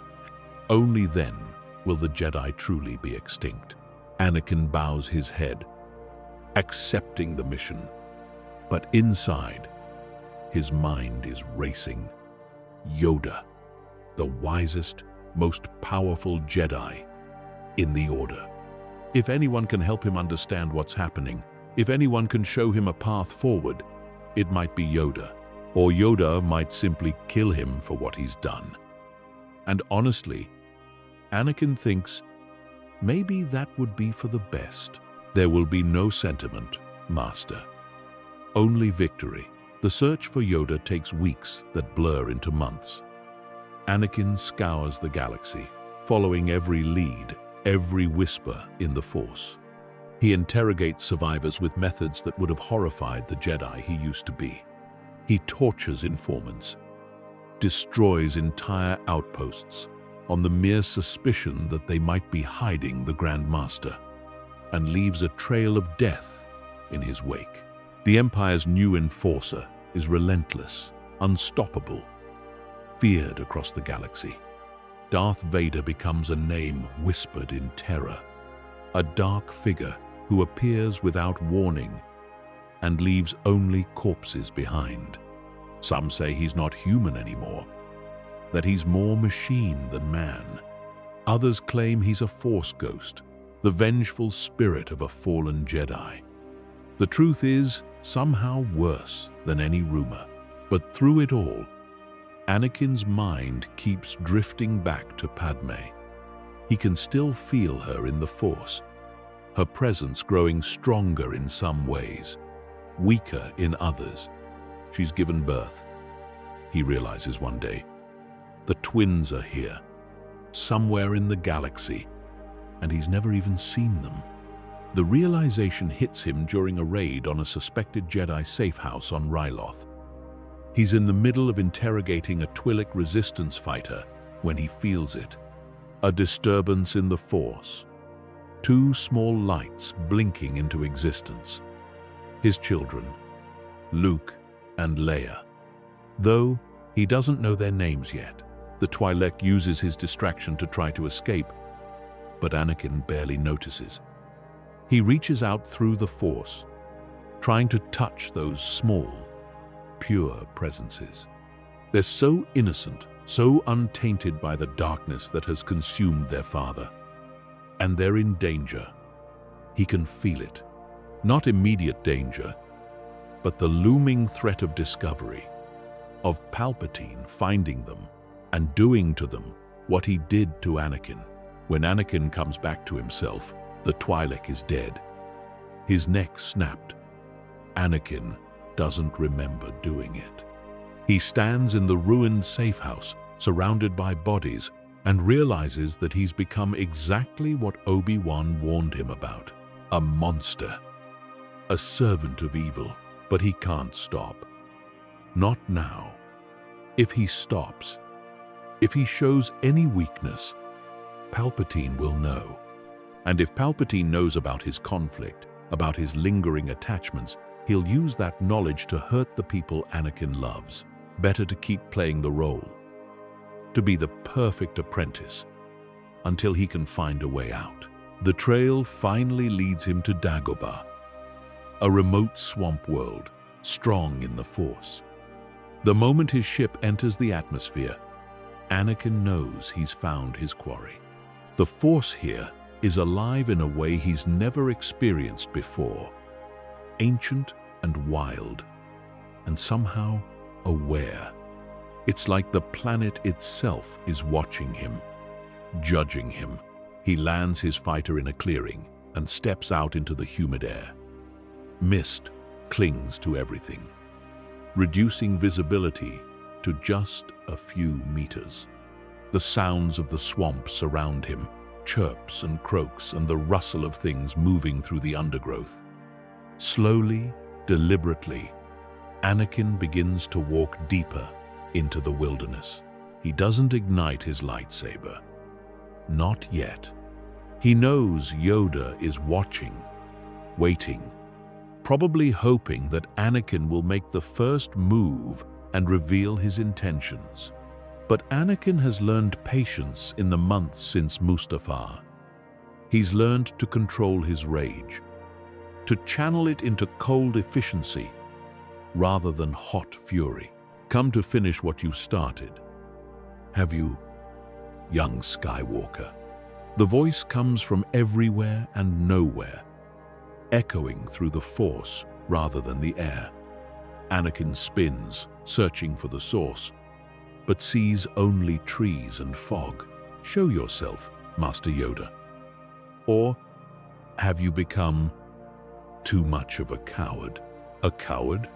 No, simply one who knows when to fight and when to wait.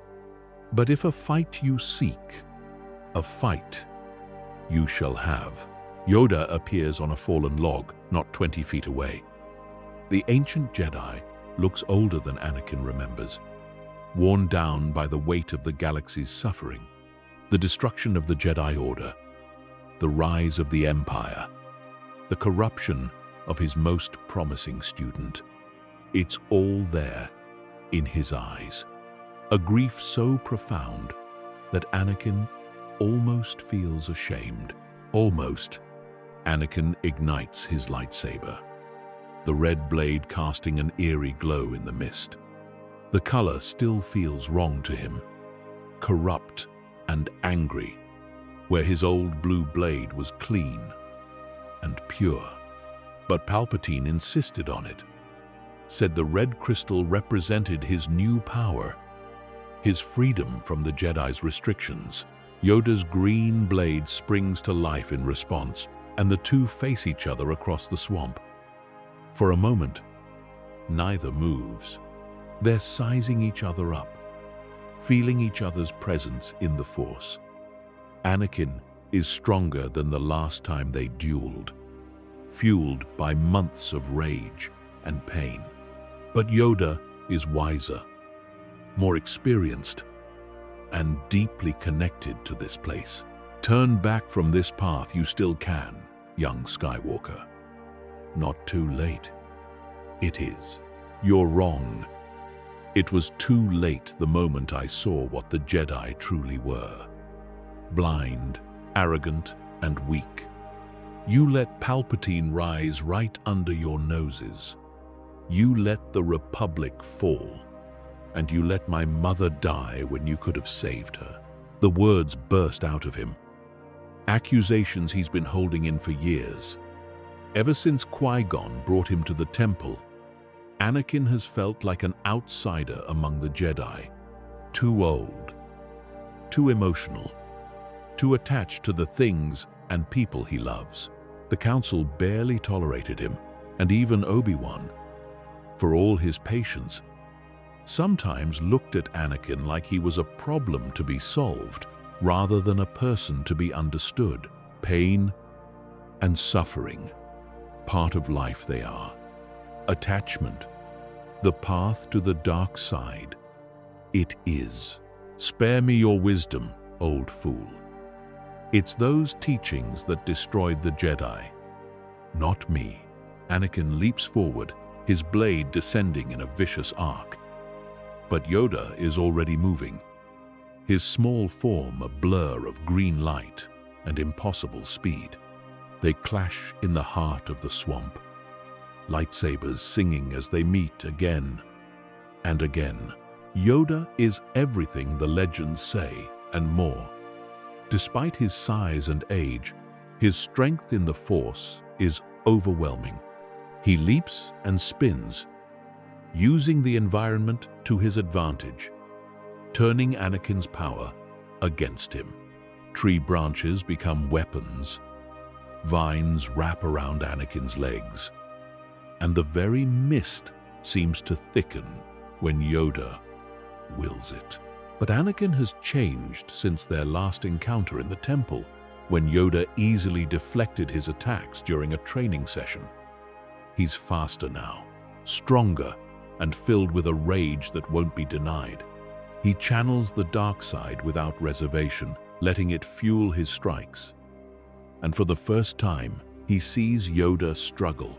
Impressive, your power has become. But consumed by darkness, you are. See clearly, you cannot. I see more clearly than I ever did as a Jedi. Anakin unleashes a blast of Force energy that tears through the swamp, uprooting trees and sending water flying in all directions.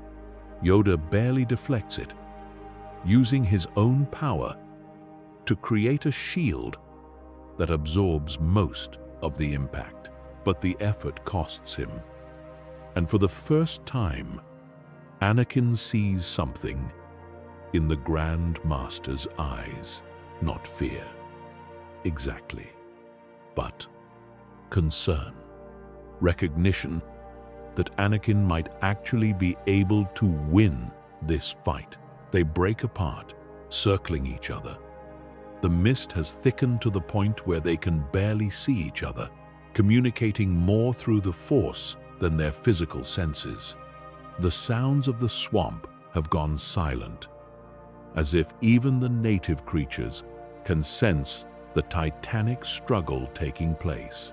Know something I do, young Skywalker. About your children I know. Anakin freezes, his lightsaber wavers, and the rage in his eyes flickers. Every muscle in his body tenses, ready to strike if Yoda threatens his family. But the Grand Master's expression is gentle, understanding. What did you say? Alive. Your wife is. Gave birth. She has. To twins. A boy and a girl. Safe they are. Hidden from the Emperor's sight. You're lying. Lying. Yoda does not. Feel them, can you not? Reach out. With the Force. Your son and daughter. Calling to you, they are. Against his will, Anakin reaches out. He's been trying to avoid sensing the twins directly, afraid that Palpatine might detect his focus and trace it back to them. But now, with Yoda's encouragement, he lets his awareness expand, and there they are. Two small lights in the Force, bright and pure and utterly innocent. His children, Luke and Leia. Though he still doesn't know their names, he can feel their presence, their potential, the incredible power that flows through them. They're strong in the Force, both of them, maybe even stronger than Anakin himself. Beyond them, he feels Padme. She's weak, still recovering from childbirth, but alive. The visions were wrong, or maybe they were never meant to come true. She survived, and so did the children. And they're out there somewhere waiting for him. Where are they? Tell you? I cannot. But know this, I do. A father you are now. Choose, you must. The Empire and power, or your family and love. Both you cannot have. The words cut deeper than any lightsaber. Anakin's hand trembles, and for a moment, the red blade flickers. Images flash through his mind in rapid succession. Obi-Wan falling into the lava, his scream cut short.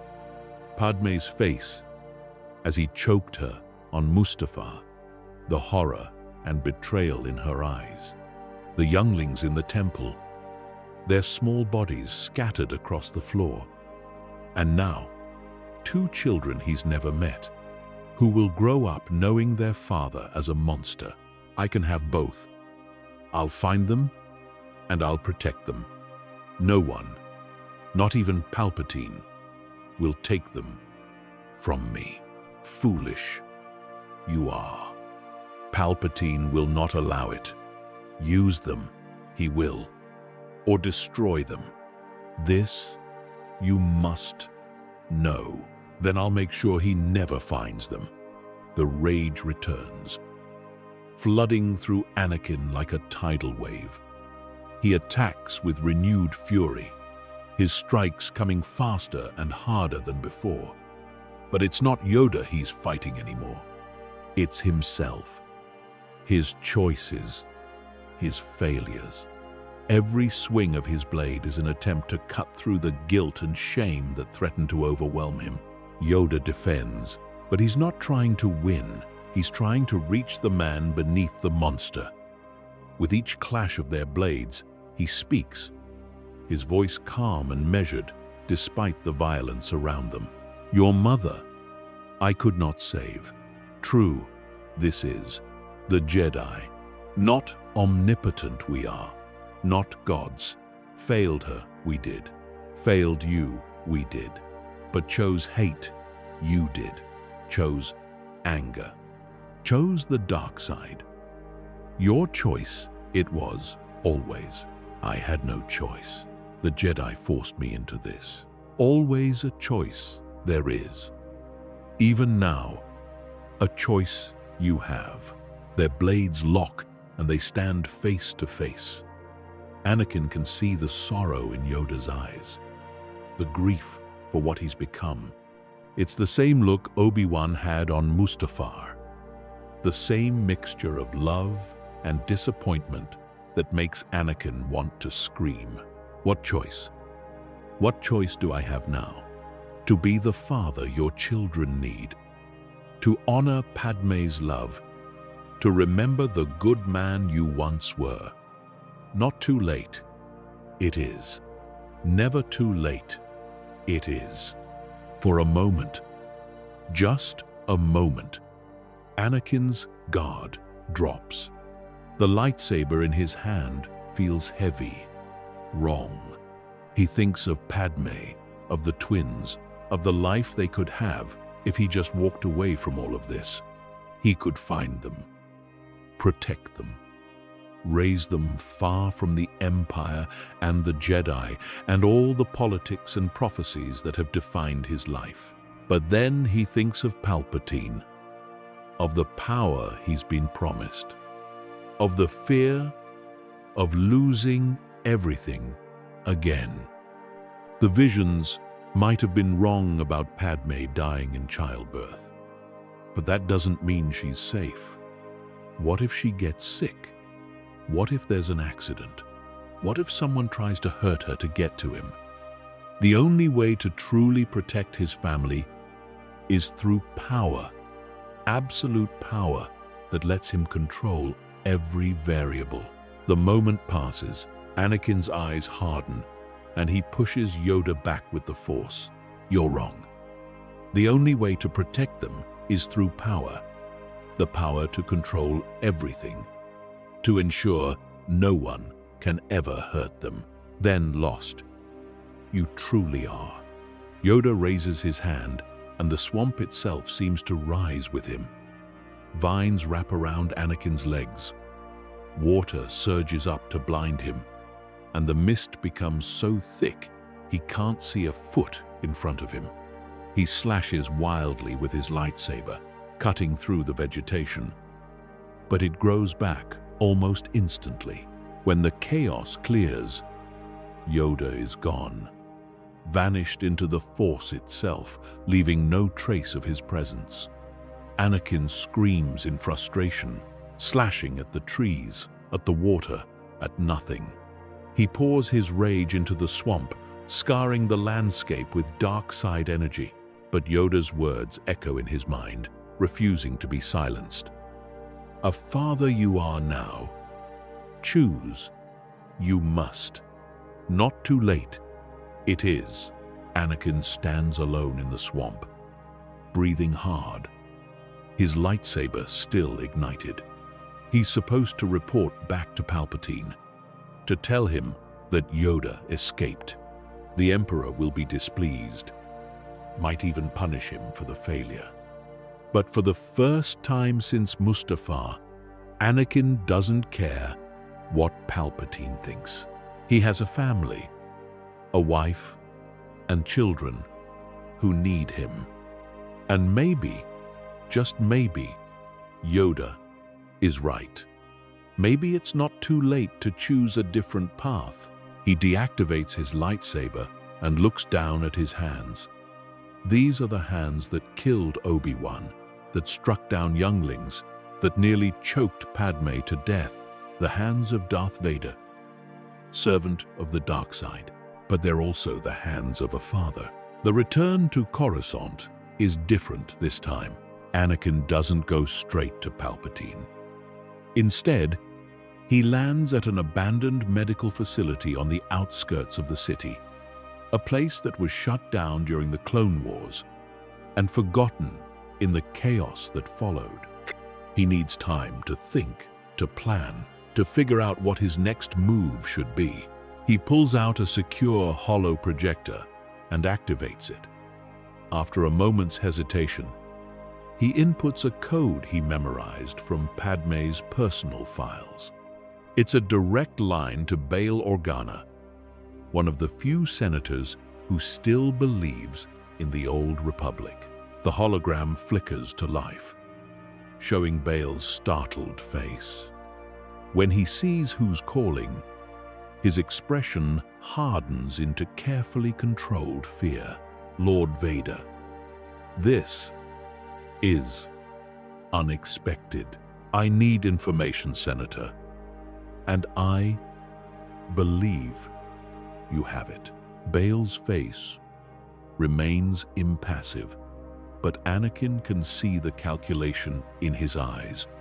He's trying to figure out if this is a trap, if Anakin has somehow discovered his involvement with the nascent rebellion.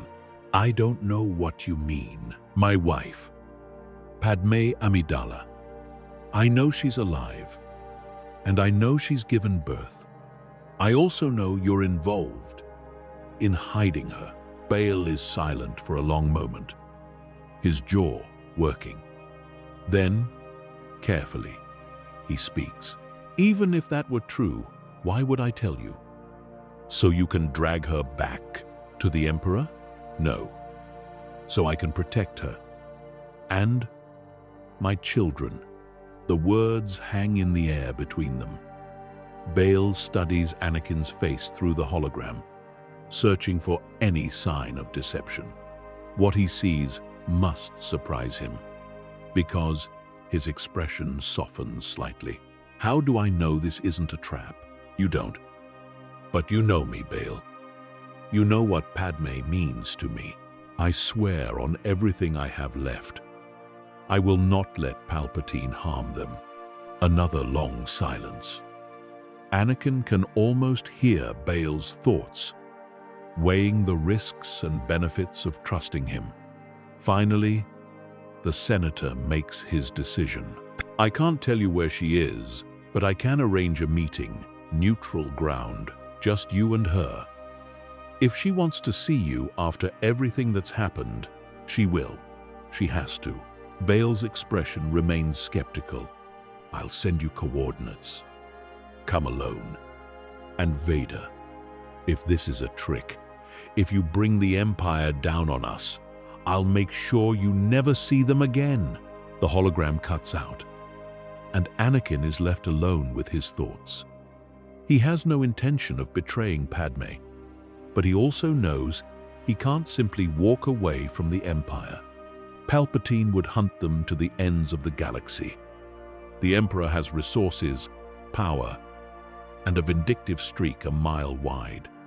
No one betrays him and lives. No, Anakin needs a different plan, a dangerous plan that will require him to be two people at once. Outwardly, he'll remain Darth Vader, the Emperor's enforcer and loyal apprentice. But secretly, he'll work to protect his family and undermine the Empire from within. It's a tightrope walk, and one misstep will mean death for everyone he loves. But it's the only way. Over the next 3 days, Anakin continues his duties as if nothing has changed. He reports to Palpatine about the encounter with Yoda, explaining that the Grand Master escaped into the swamp's depths and vanished. The Emperor is displeased, but not surprised. Yoda is cunning, and Dagobah is strong in the Force, making it the perfect hiding place. But I sense you learned something during your hunt, Lord Vader. Something about yourself, perhaps? Palpatine's question is casual, but Anakin knows better than to underestimate him. The Emperor is probing, searching for any sign of weakness or doubt. Anakin keeps his mental shields tight, showing only what he wants Palpatine to see. I learned that the Jedi's teachings were even more flawed than I realized. Yoda tried to appeal to my emotions, to make me doubt my path. But I see now that attachment is not the same as love. I can have both power and family, Master. I simply need to be strong enough. Palpatine's eyes narrow, studying him. For a moment, Anakin thinks he's gone too far, revealed too much. But then the Emperor smiles, pleased. Indeed, your wife and children can be assets to the Empire. Once they are properly guided, we will find them, Lord Vader. And when we do, you will teach them the ways of the dark side, just as I have taught you. "As you wish, my master." But inside, Anakin is already planning how to prevent that future from ever coming to pass. On the third day, Bail's message arrives, a set of coordinates for a remote moon in the outer rim, far from any major hyperspace routes. Anakin is to come alone, unarmed, except for his lightsabers, and he'll have exactly 1 hour before the location is abandoned. Anakin tells Palpatine he's following a lead on a group of Jedi survivors, and the Emperor grants him permission to investigate. The lie comes easily now, almost too easily. Anakin wonders how much of himself he's lost in these deceptions, how much of Anakin Skywalker remains beneath the mask of Darth Vader. The journey to the moon takes several hours through hyperspace, giving Anakin time to prepare himself. He's going to see Padme for the first time since Mustafar, since he nearly killed her in his rage. What will she say? How will she look at him? Does she know about Obi-Wan? About the extent of what he's done? When he emerges from hyperspace, the moon is smaller than he expected. It's barely more than a large asteroid, with a thin atmosphere and minimal settlements. Anakin lands his fighter at the coordinates Bail provided and steps out into the cold mountain air. The settlement is tiny, just a handful of buildings clustered around a geothermal vent.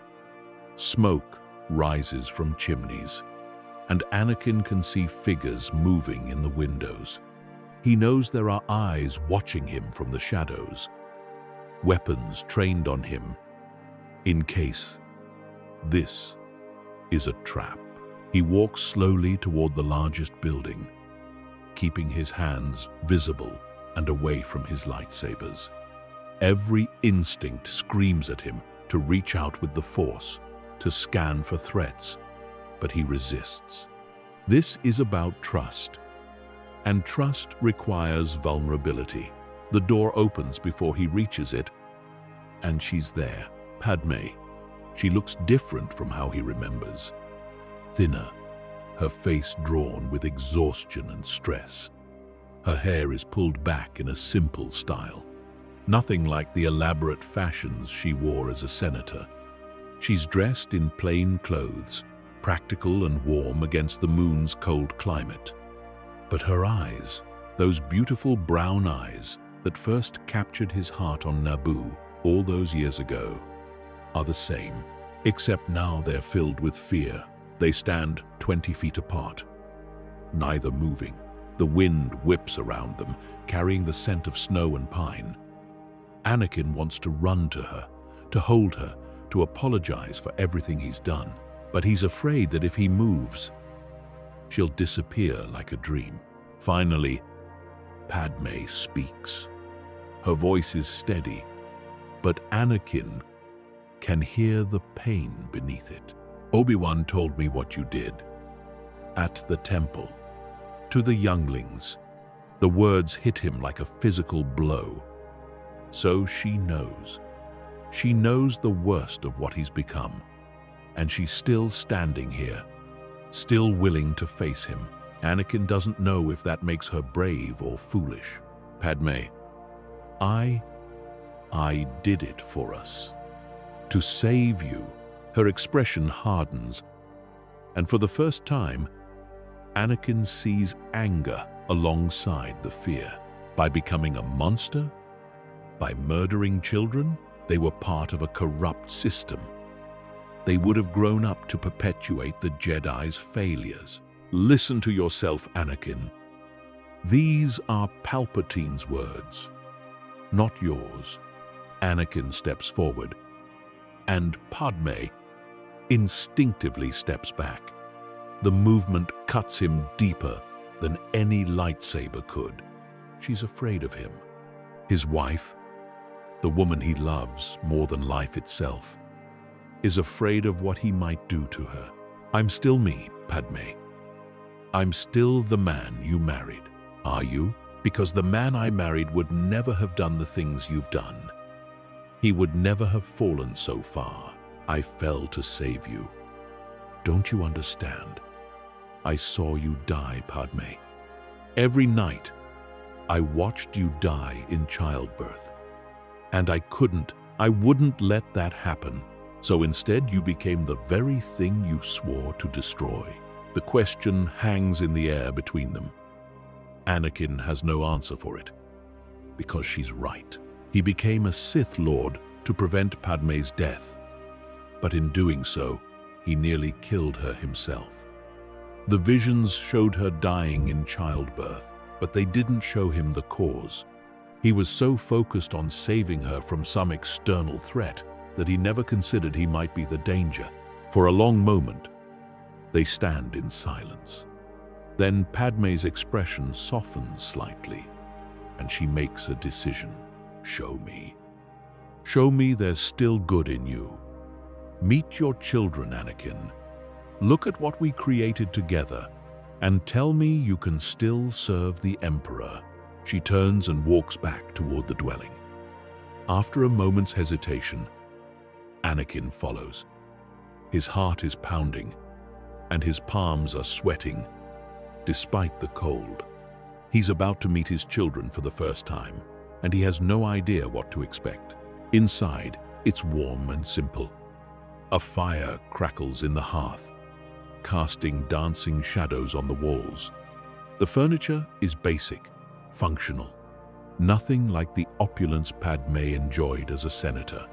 But it's comfortable, lived in, a real home.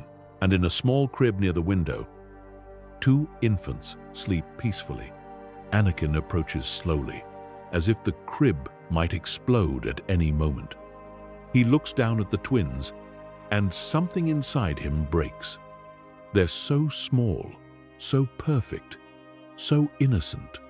Luke has his eyes and his sandy hair. Leia has Padme's nose and her mother's determined expression, even in sleep. These are his children, his family, the future he was trying to protect when he made all those terrible choices. Their names are Luke and Leia. Padme stands beside him, watching his face carefully. She's looking for something, some sign that the man she loved is still in there, somewhere beneath the darkness. They're beautiful. They're perfect.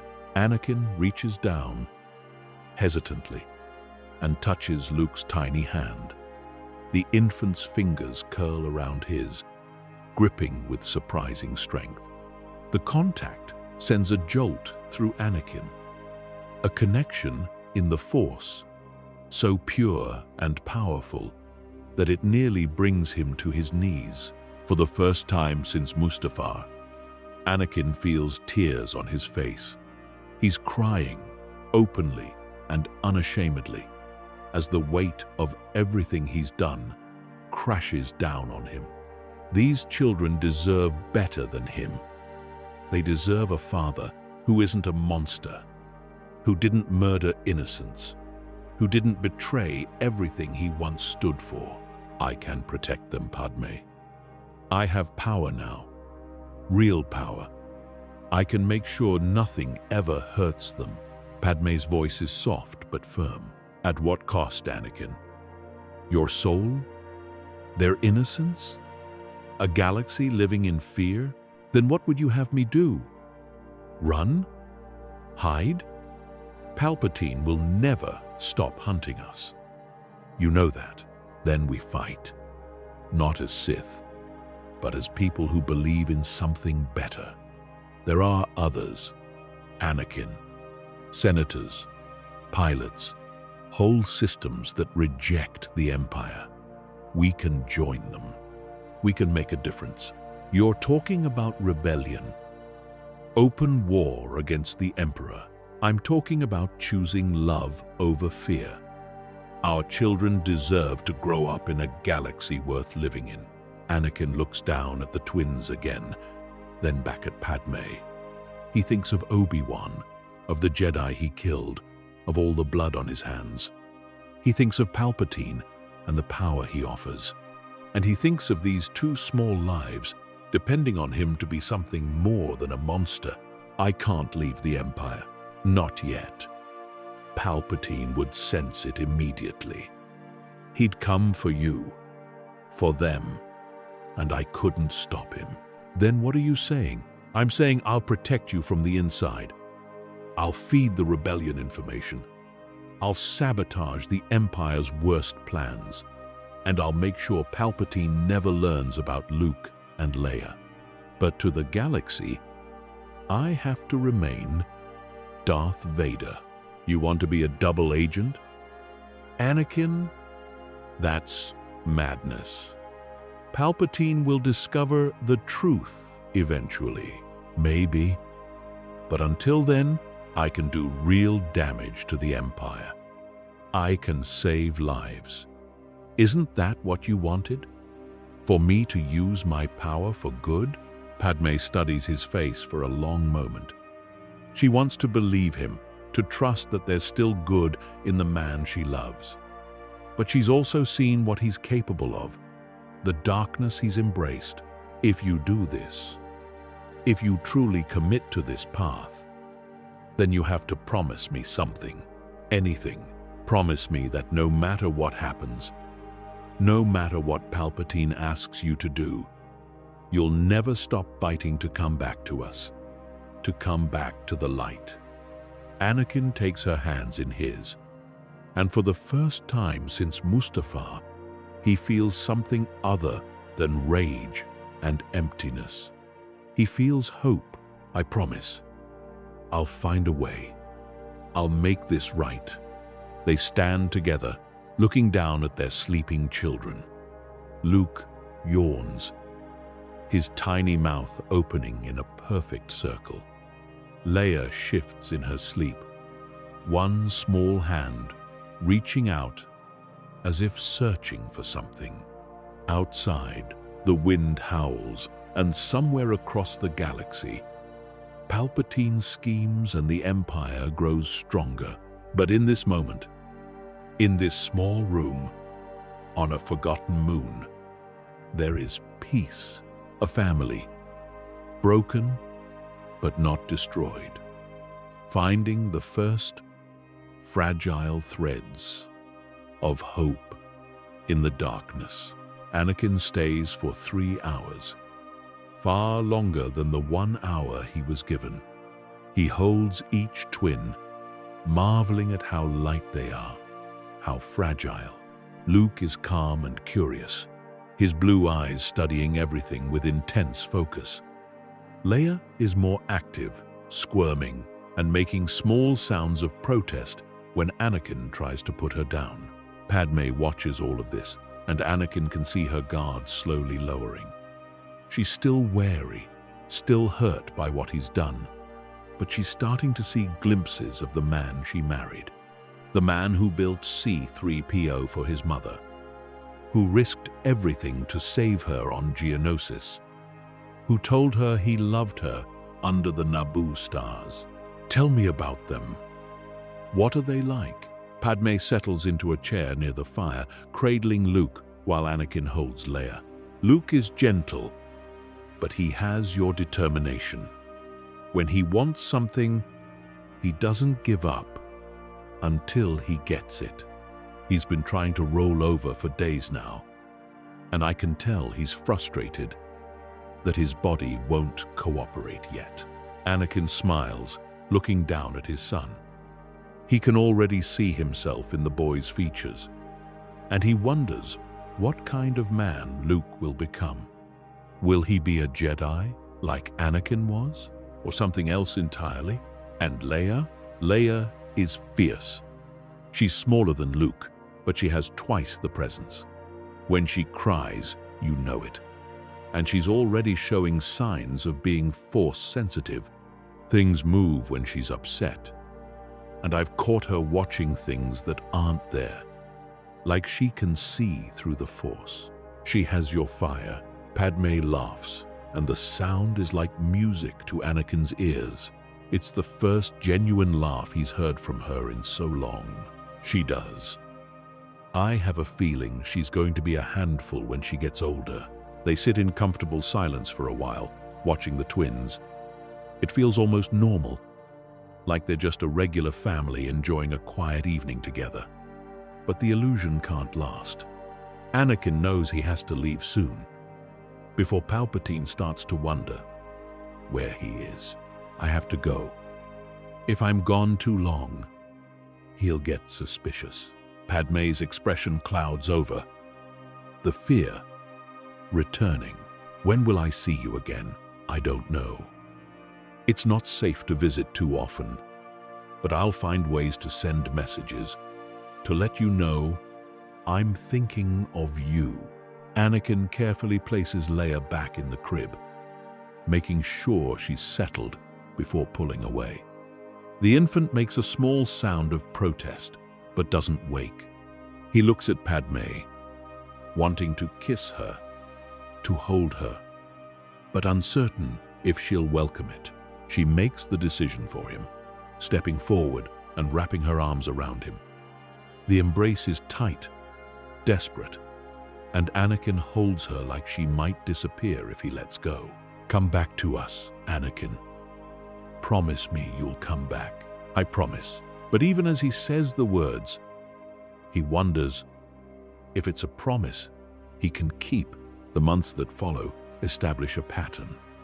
Anakin returns to Coruscant and reports to Palpatine that he's still searching for Padmé, that she's proven elusive, but he's closing in. The Emperor is displeased but accepts the explanation. After all, Vader has proven his loyalty in other ways, hunting down Jedi survivors, crushing rebellious systems, and enforcing the Empire's will with brutal efficiency. But behind the scenes, Anakin begins to play a different game. He starts small, feeding minor intelligence to Bail Organa through encrypted channels. Troop movements that aren't quite accurate, shipment schedules that are off by a few hours, supply routes that are vulnerable to attack. The rebellion, still in its infancy, uses this information to strike at the Empire.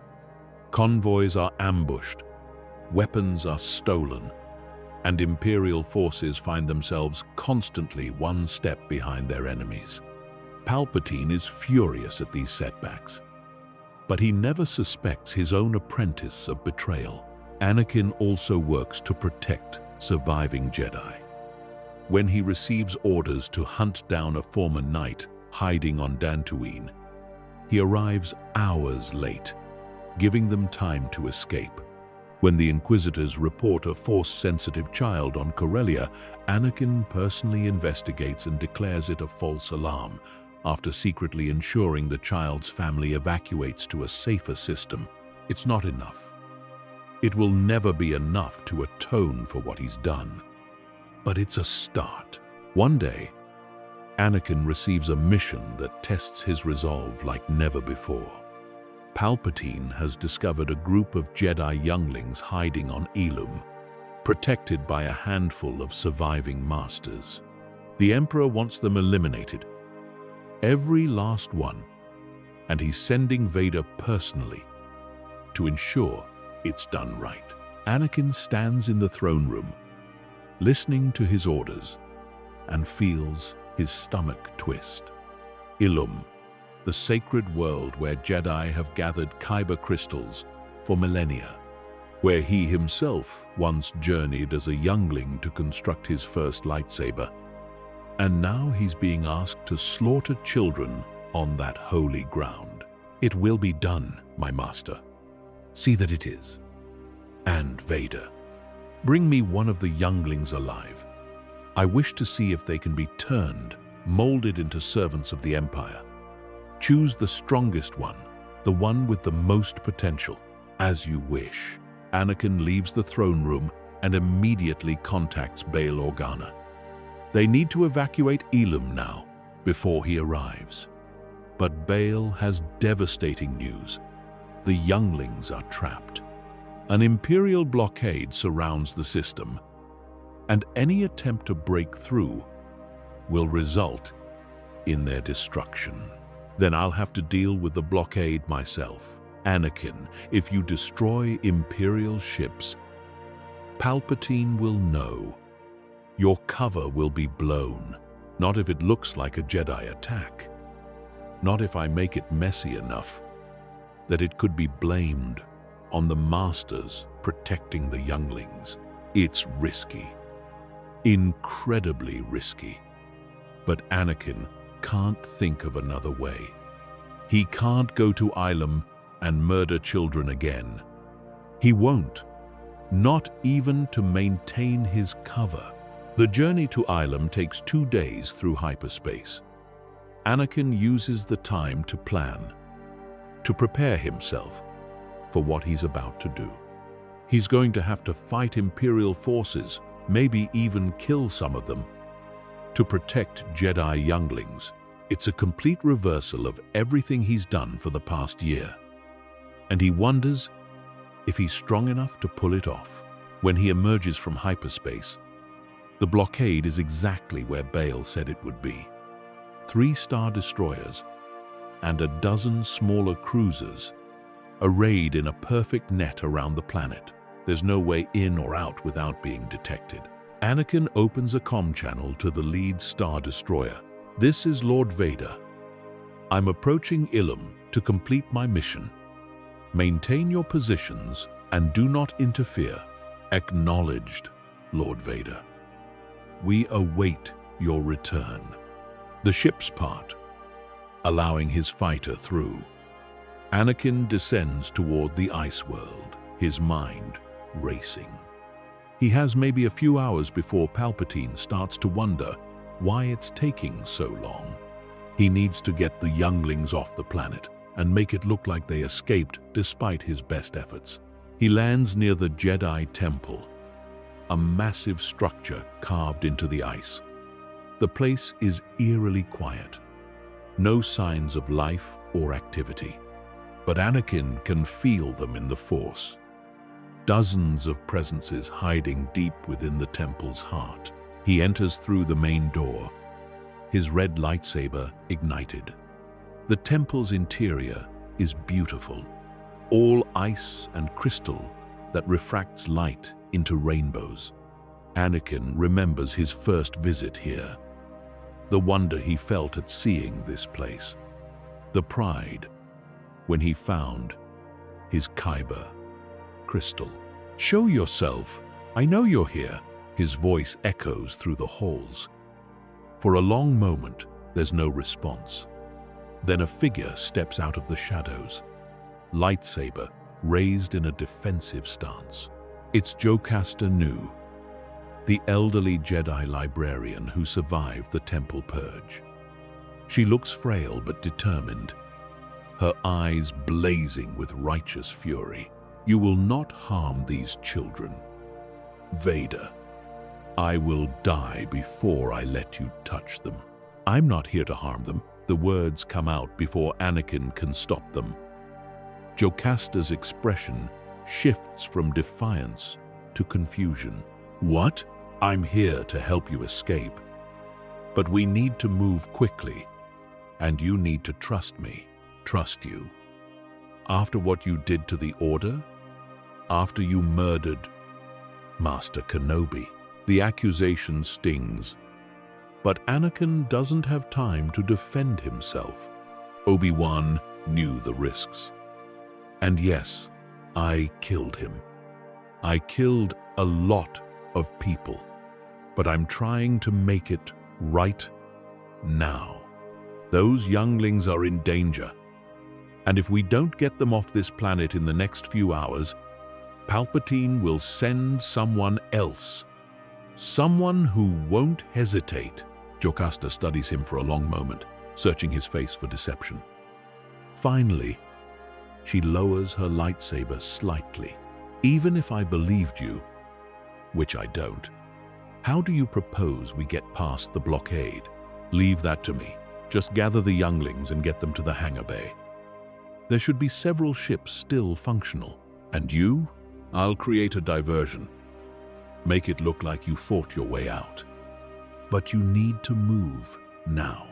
Jocasta nods slowly and disappears back into the temple's depths.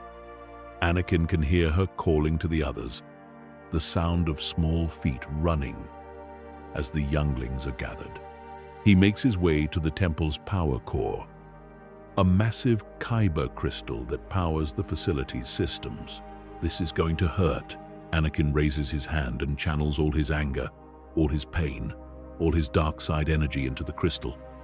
It's a violation of everything the Jedi taught, using the Force to corrupt a sacred object. But it's necessary. The crystal begins to crack, dark veins spreading through its structure. The temple shudders, and alarms begin to blare. Anakin runs for the hangar bay, arriving just as the ships are lifting off. Jocasta is in the lead vessel, and their eyes meet for a brief moment. "Thank you." Anakin doesn't respond. He just watches as the ships blast out of the hangar and into the sky. The blockade immediately scrambles to intercept, but Anakin is ready. He reaches out through the Force, touching the corrupted kyber crystal one last time. It explodes. The blast tears through the temple, sending chunks of ice and crystal flying in all directions. The shockwave hits the blockade just as they're moving to intercept the escaping ships, disrupting their formations and creating chaos. In the confusion, the younglings slip through and jump to hyperspace. Anakin staggers out of the collapsing temple, his robes torn and his face bloodied. He makes his way to his fighter and takes off, watching as the sacred temple crumbles behind him. The blockade commander is screaming over the comm, demanding to know what happened. They had the temple rigged to explode. I was inside when it detonated. The Jedi Masters sacrificed themselves to allow the younglings to escape. Lord Vader, are you injured? Nothing serious. Maintain pursuit of those ships. I want them found and destroyed. But Anakin knows they won't be found. Bail has already arranged safe passage for them, hidden routes that will take them far from the Empire's reach. The younglings will live, will grow up free from Palpatine's corruption, and maybe, someday, they'll rebuild the Jedi Order into something better. When Anakin returns to Coruscant and reports to Palpatine, the Emperor is furious. The escape of the younglings is a significant embarrassment, and Palpatine makes his displeasure clear. But he accepts Anakin's explanation, even commends him for his initiative in trying to stop them. You fought well, Lord Vader, but this failure cannot be overlooked. You will make amends by hunting down another Jedi survivor.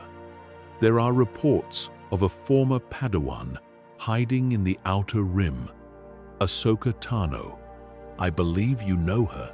The name sends a shock through Anakin's system. Ahsoka, his former apprentice, the closest thing he had to a little sister. She survived Order 66. The thought fills him with relief and dread in equal measure. I will find her, Master. See that you do. And Vader, this time, I expect results. Bring her to me alive, if possible. She could be useful, once properly broken. Anakin bows and leaves, his mind already racing. He needs to find Ahsoka before the Inquisitors do. He needs to warn her, to help her escape, to make sure she doesn't become another victim of his failures. But how do you save someone who has every reason to hate you? The search for Ahsoka takes weeks. Anakin follows every lead, every whisper of a Force-sensitive working with the rebellion. He interrogates informants gently, carefully, always giving them a chance to escape before reporting their deaths to Palpatine. It's a delicate balance, maintaining his cover while trying to help the very people he's supposed to be hunting. Finally, he gets a solid lead. Ahsoka is on Rada, a small agricultural world in the Outer Rim. She's been helping the locals resist Imperial exploitation, using her Jedi training to organize and protect them. It's exactly the kind of thing she would do. And Anakin feels a mixture of pride and fear. He arrives on Rada in the middle of the night, landing his fighter far from the main settlement. He approaches on foot, keeping his presence in the Force muted. He doesn't want to spook her, doesn't want her to run before he can explain. He finds her in an abandoned warehouse, meditating among crates of supplies destined for the rebellion. She's older than he remembers, no longer the young Padawan who left the Order. Her montrals have grown, and there are new scars on her arms and face. But her presence in the Force is the same, bright and determined and unshakably good. "Hello, Snips." Ahsoka's eyes snap open, and her hand immediately goes to her lightsaber. But she doesn't ignite it. Not yet. She just stares at him, her expression unreadable. "Don't call me that. You lost the right to call me that when you murdered the younglings." The words cut deep. But Anakin doesn't flinch. He deserves her anger, her hatred. He deserves far worse than anything she could say to him. "You're right, I did. And I can never undo that. But I'm not here to hurt you, Ahsoka. I'm here to warn you." "Warn me? About what?" "About Palpatine. He knows you're alive, and he sent me to capture you. But I'm not going to do that. I'm going to help you escape, and then I'm going to report that you died fighting." Ahsoka's hand tightens on her lightsaber, and Anakin can feel her reaching out through the Force, trying to sense if he's telling the truth. "Why would you do that? Why would you help me after everything you've done?" "Because I'm trying to make things right. I know I can't undo the past, but I can try to prevent more people from dying because of me. And I'm supposed to just believe you? Trust the man who betrayed everything the Jedi stood for? No, you're supposed to let me prove it." Anakin reaches slowly into his robes and pulls out a data chip. He tosses it to Ahsoka, who catches it warily. That contains Imperial fleet movements for the next 3 months. Shipment schedules, patrol routes, everything the rebellion needs to strike at the Empire effectively. I've been feeding information to Bail Organa, but having multiple sources will make it harder for Palpatine to trace the leaks. Ahsoka stares at the chip, then back at Anakin. Her expression is a mixture of confusion and cautious hope. "How long have you been doing this?" "Since Dagobah. Since I realized that I could use my position to help people instead of hurt them." "Does Padme know? Does she know you're playing double agent?" "She does. And before you ask, she's alive. The twins too. Luke and Leia. They're safe, hidden far from the Empire." Ahsoka's expression softens slightly at the mention of the children. She always wanted Anakin to be happy, to have the family he dreamed of. But the softness is quickly replaced by wariness. Even if all of this is true, even if you're really trying to help, that doesn't erase what you've done. You killed Obi-Wan. You murdered children. You helped Palpatine destroy the Republic. I know, and I'll spend the rest of my life trying to atone for it. But right now, I need you to make a choice. You can try to fight me, try to kill me for what I've done. Or you can trust me enough to let me help you escape. Why would I need your help to escape? I've been evading the Empire for months because there are 3 Inquisitors waiting in orbit, ready to intercept you if you try to leave. And because there's an Imperial garrison en route to this planet. If you don't leave in the next hour, you'll be trapped." Ahsoka's eyes narrow. "You led them here?" "No, they were already coming. I just made sure I arrived first. But we're running out of time. You need to go. Now." "And what about you? What happens when Palpatine finds out you let me escape?" "I'll tell him you fought better than expected. That you destroyed your ship rather than let me capture you. It won't be hard to sell. You always were stubborn, despite everything." Ahsoka's lips twitch in something that might be a smile, but it fades quickly. "I'll take your information to the rebellion, and I'll tell them about what you're doing. But Anakin, I can't forgive you. Not yet. Maybe not ever." "I know. I don't expect forgiveness. I just want to do what's right." Ahsoka nods slowly and turns to leave. But at the doorway, she pauses and looks back. "What happened to you, Sky Guy? How did you fall so far?" "Fear. I was afraid of losing Padme. Afraid of not being strong enough to protect the people I loved. Palpatine used that fear against me, and I let him. We all have fears. I was afraid too. Afraid of letting you down. Afraid of not being good enough. You never let me down, Ahsoka. I let you down."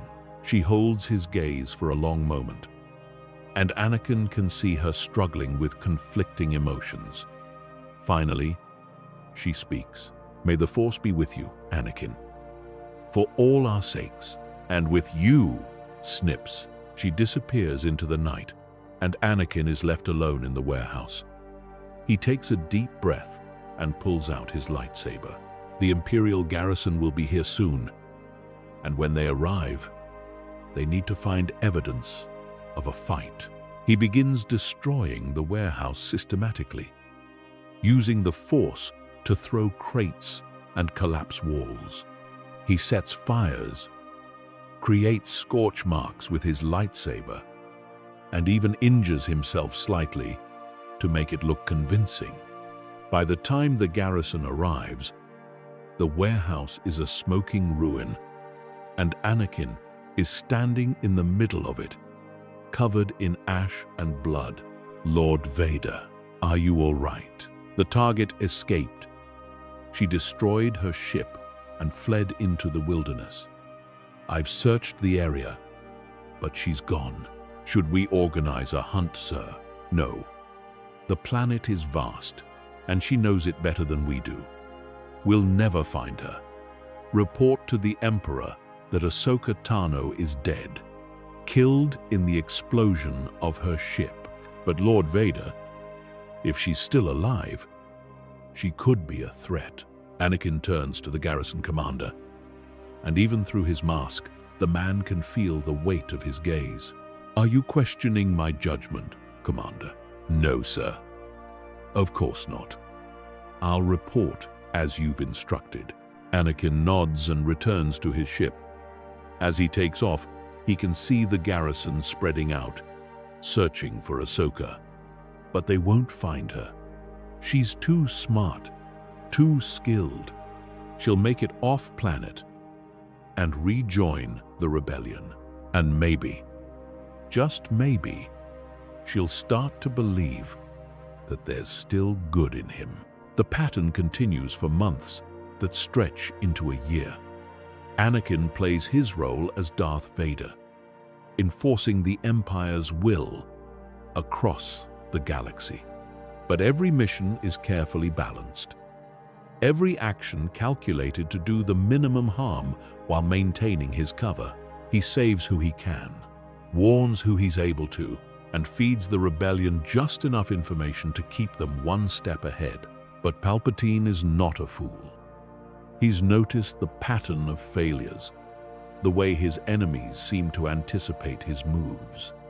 And he's starting to have doubts about his apprentice. One day, he summons Anakin to his throne room for a private audience. The Emperor sits on his throne, his yellow eyes gleaming in the dim light.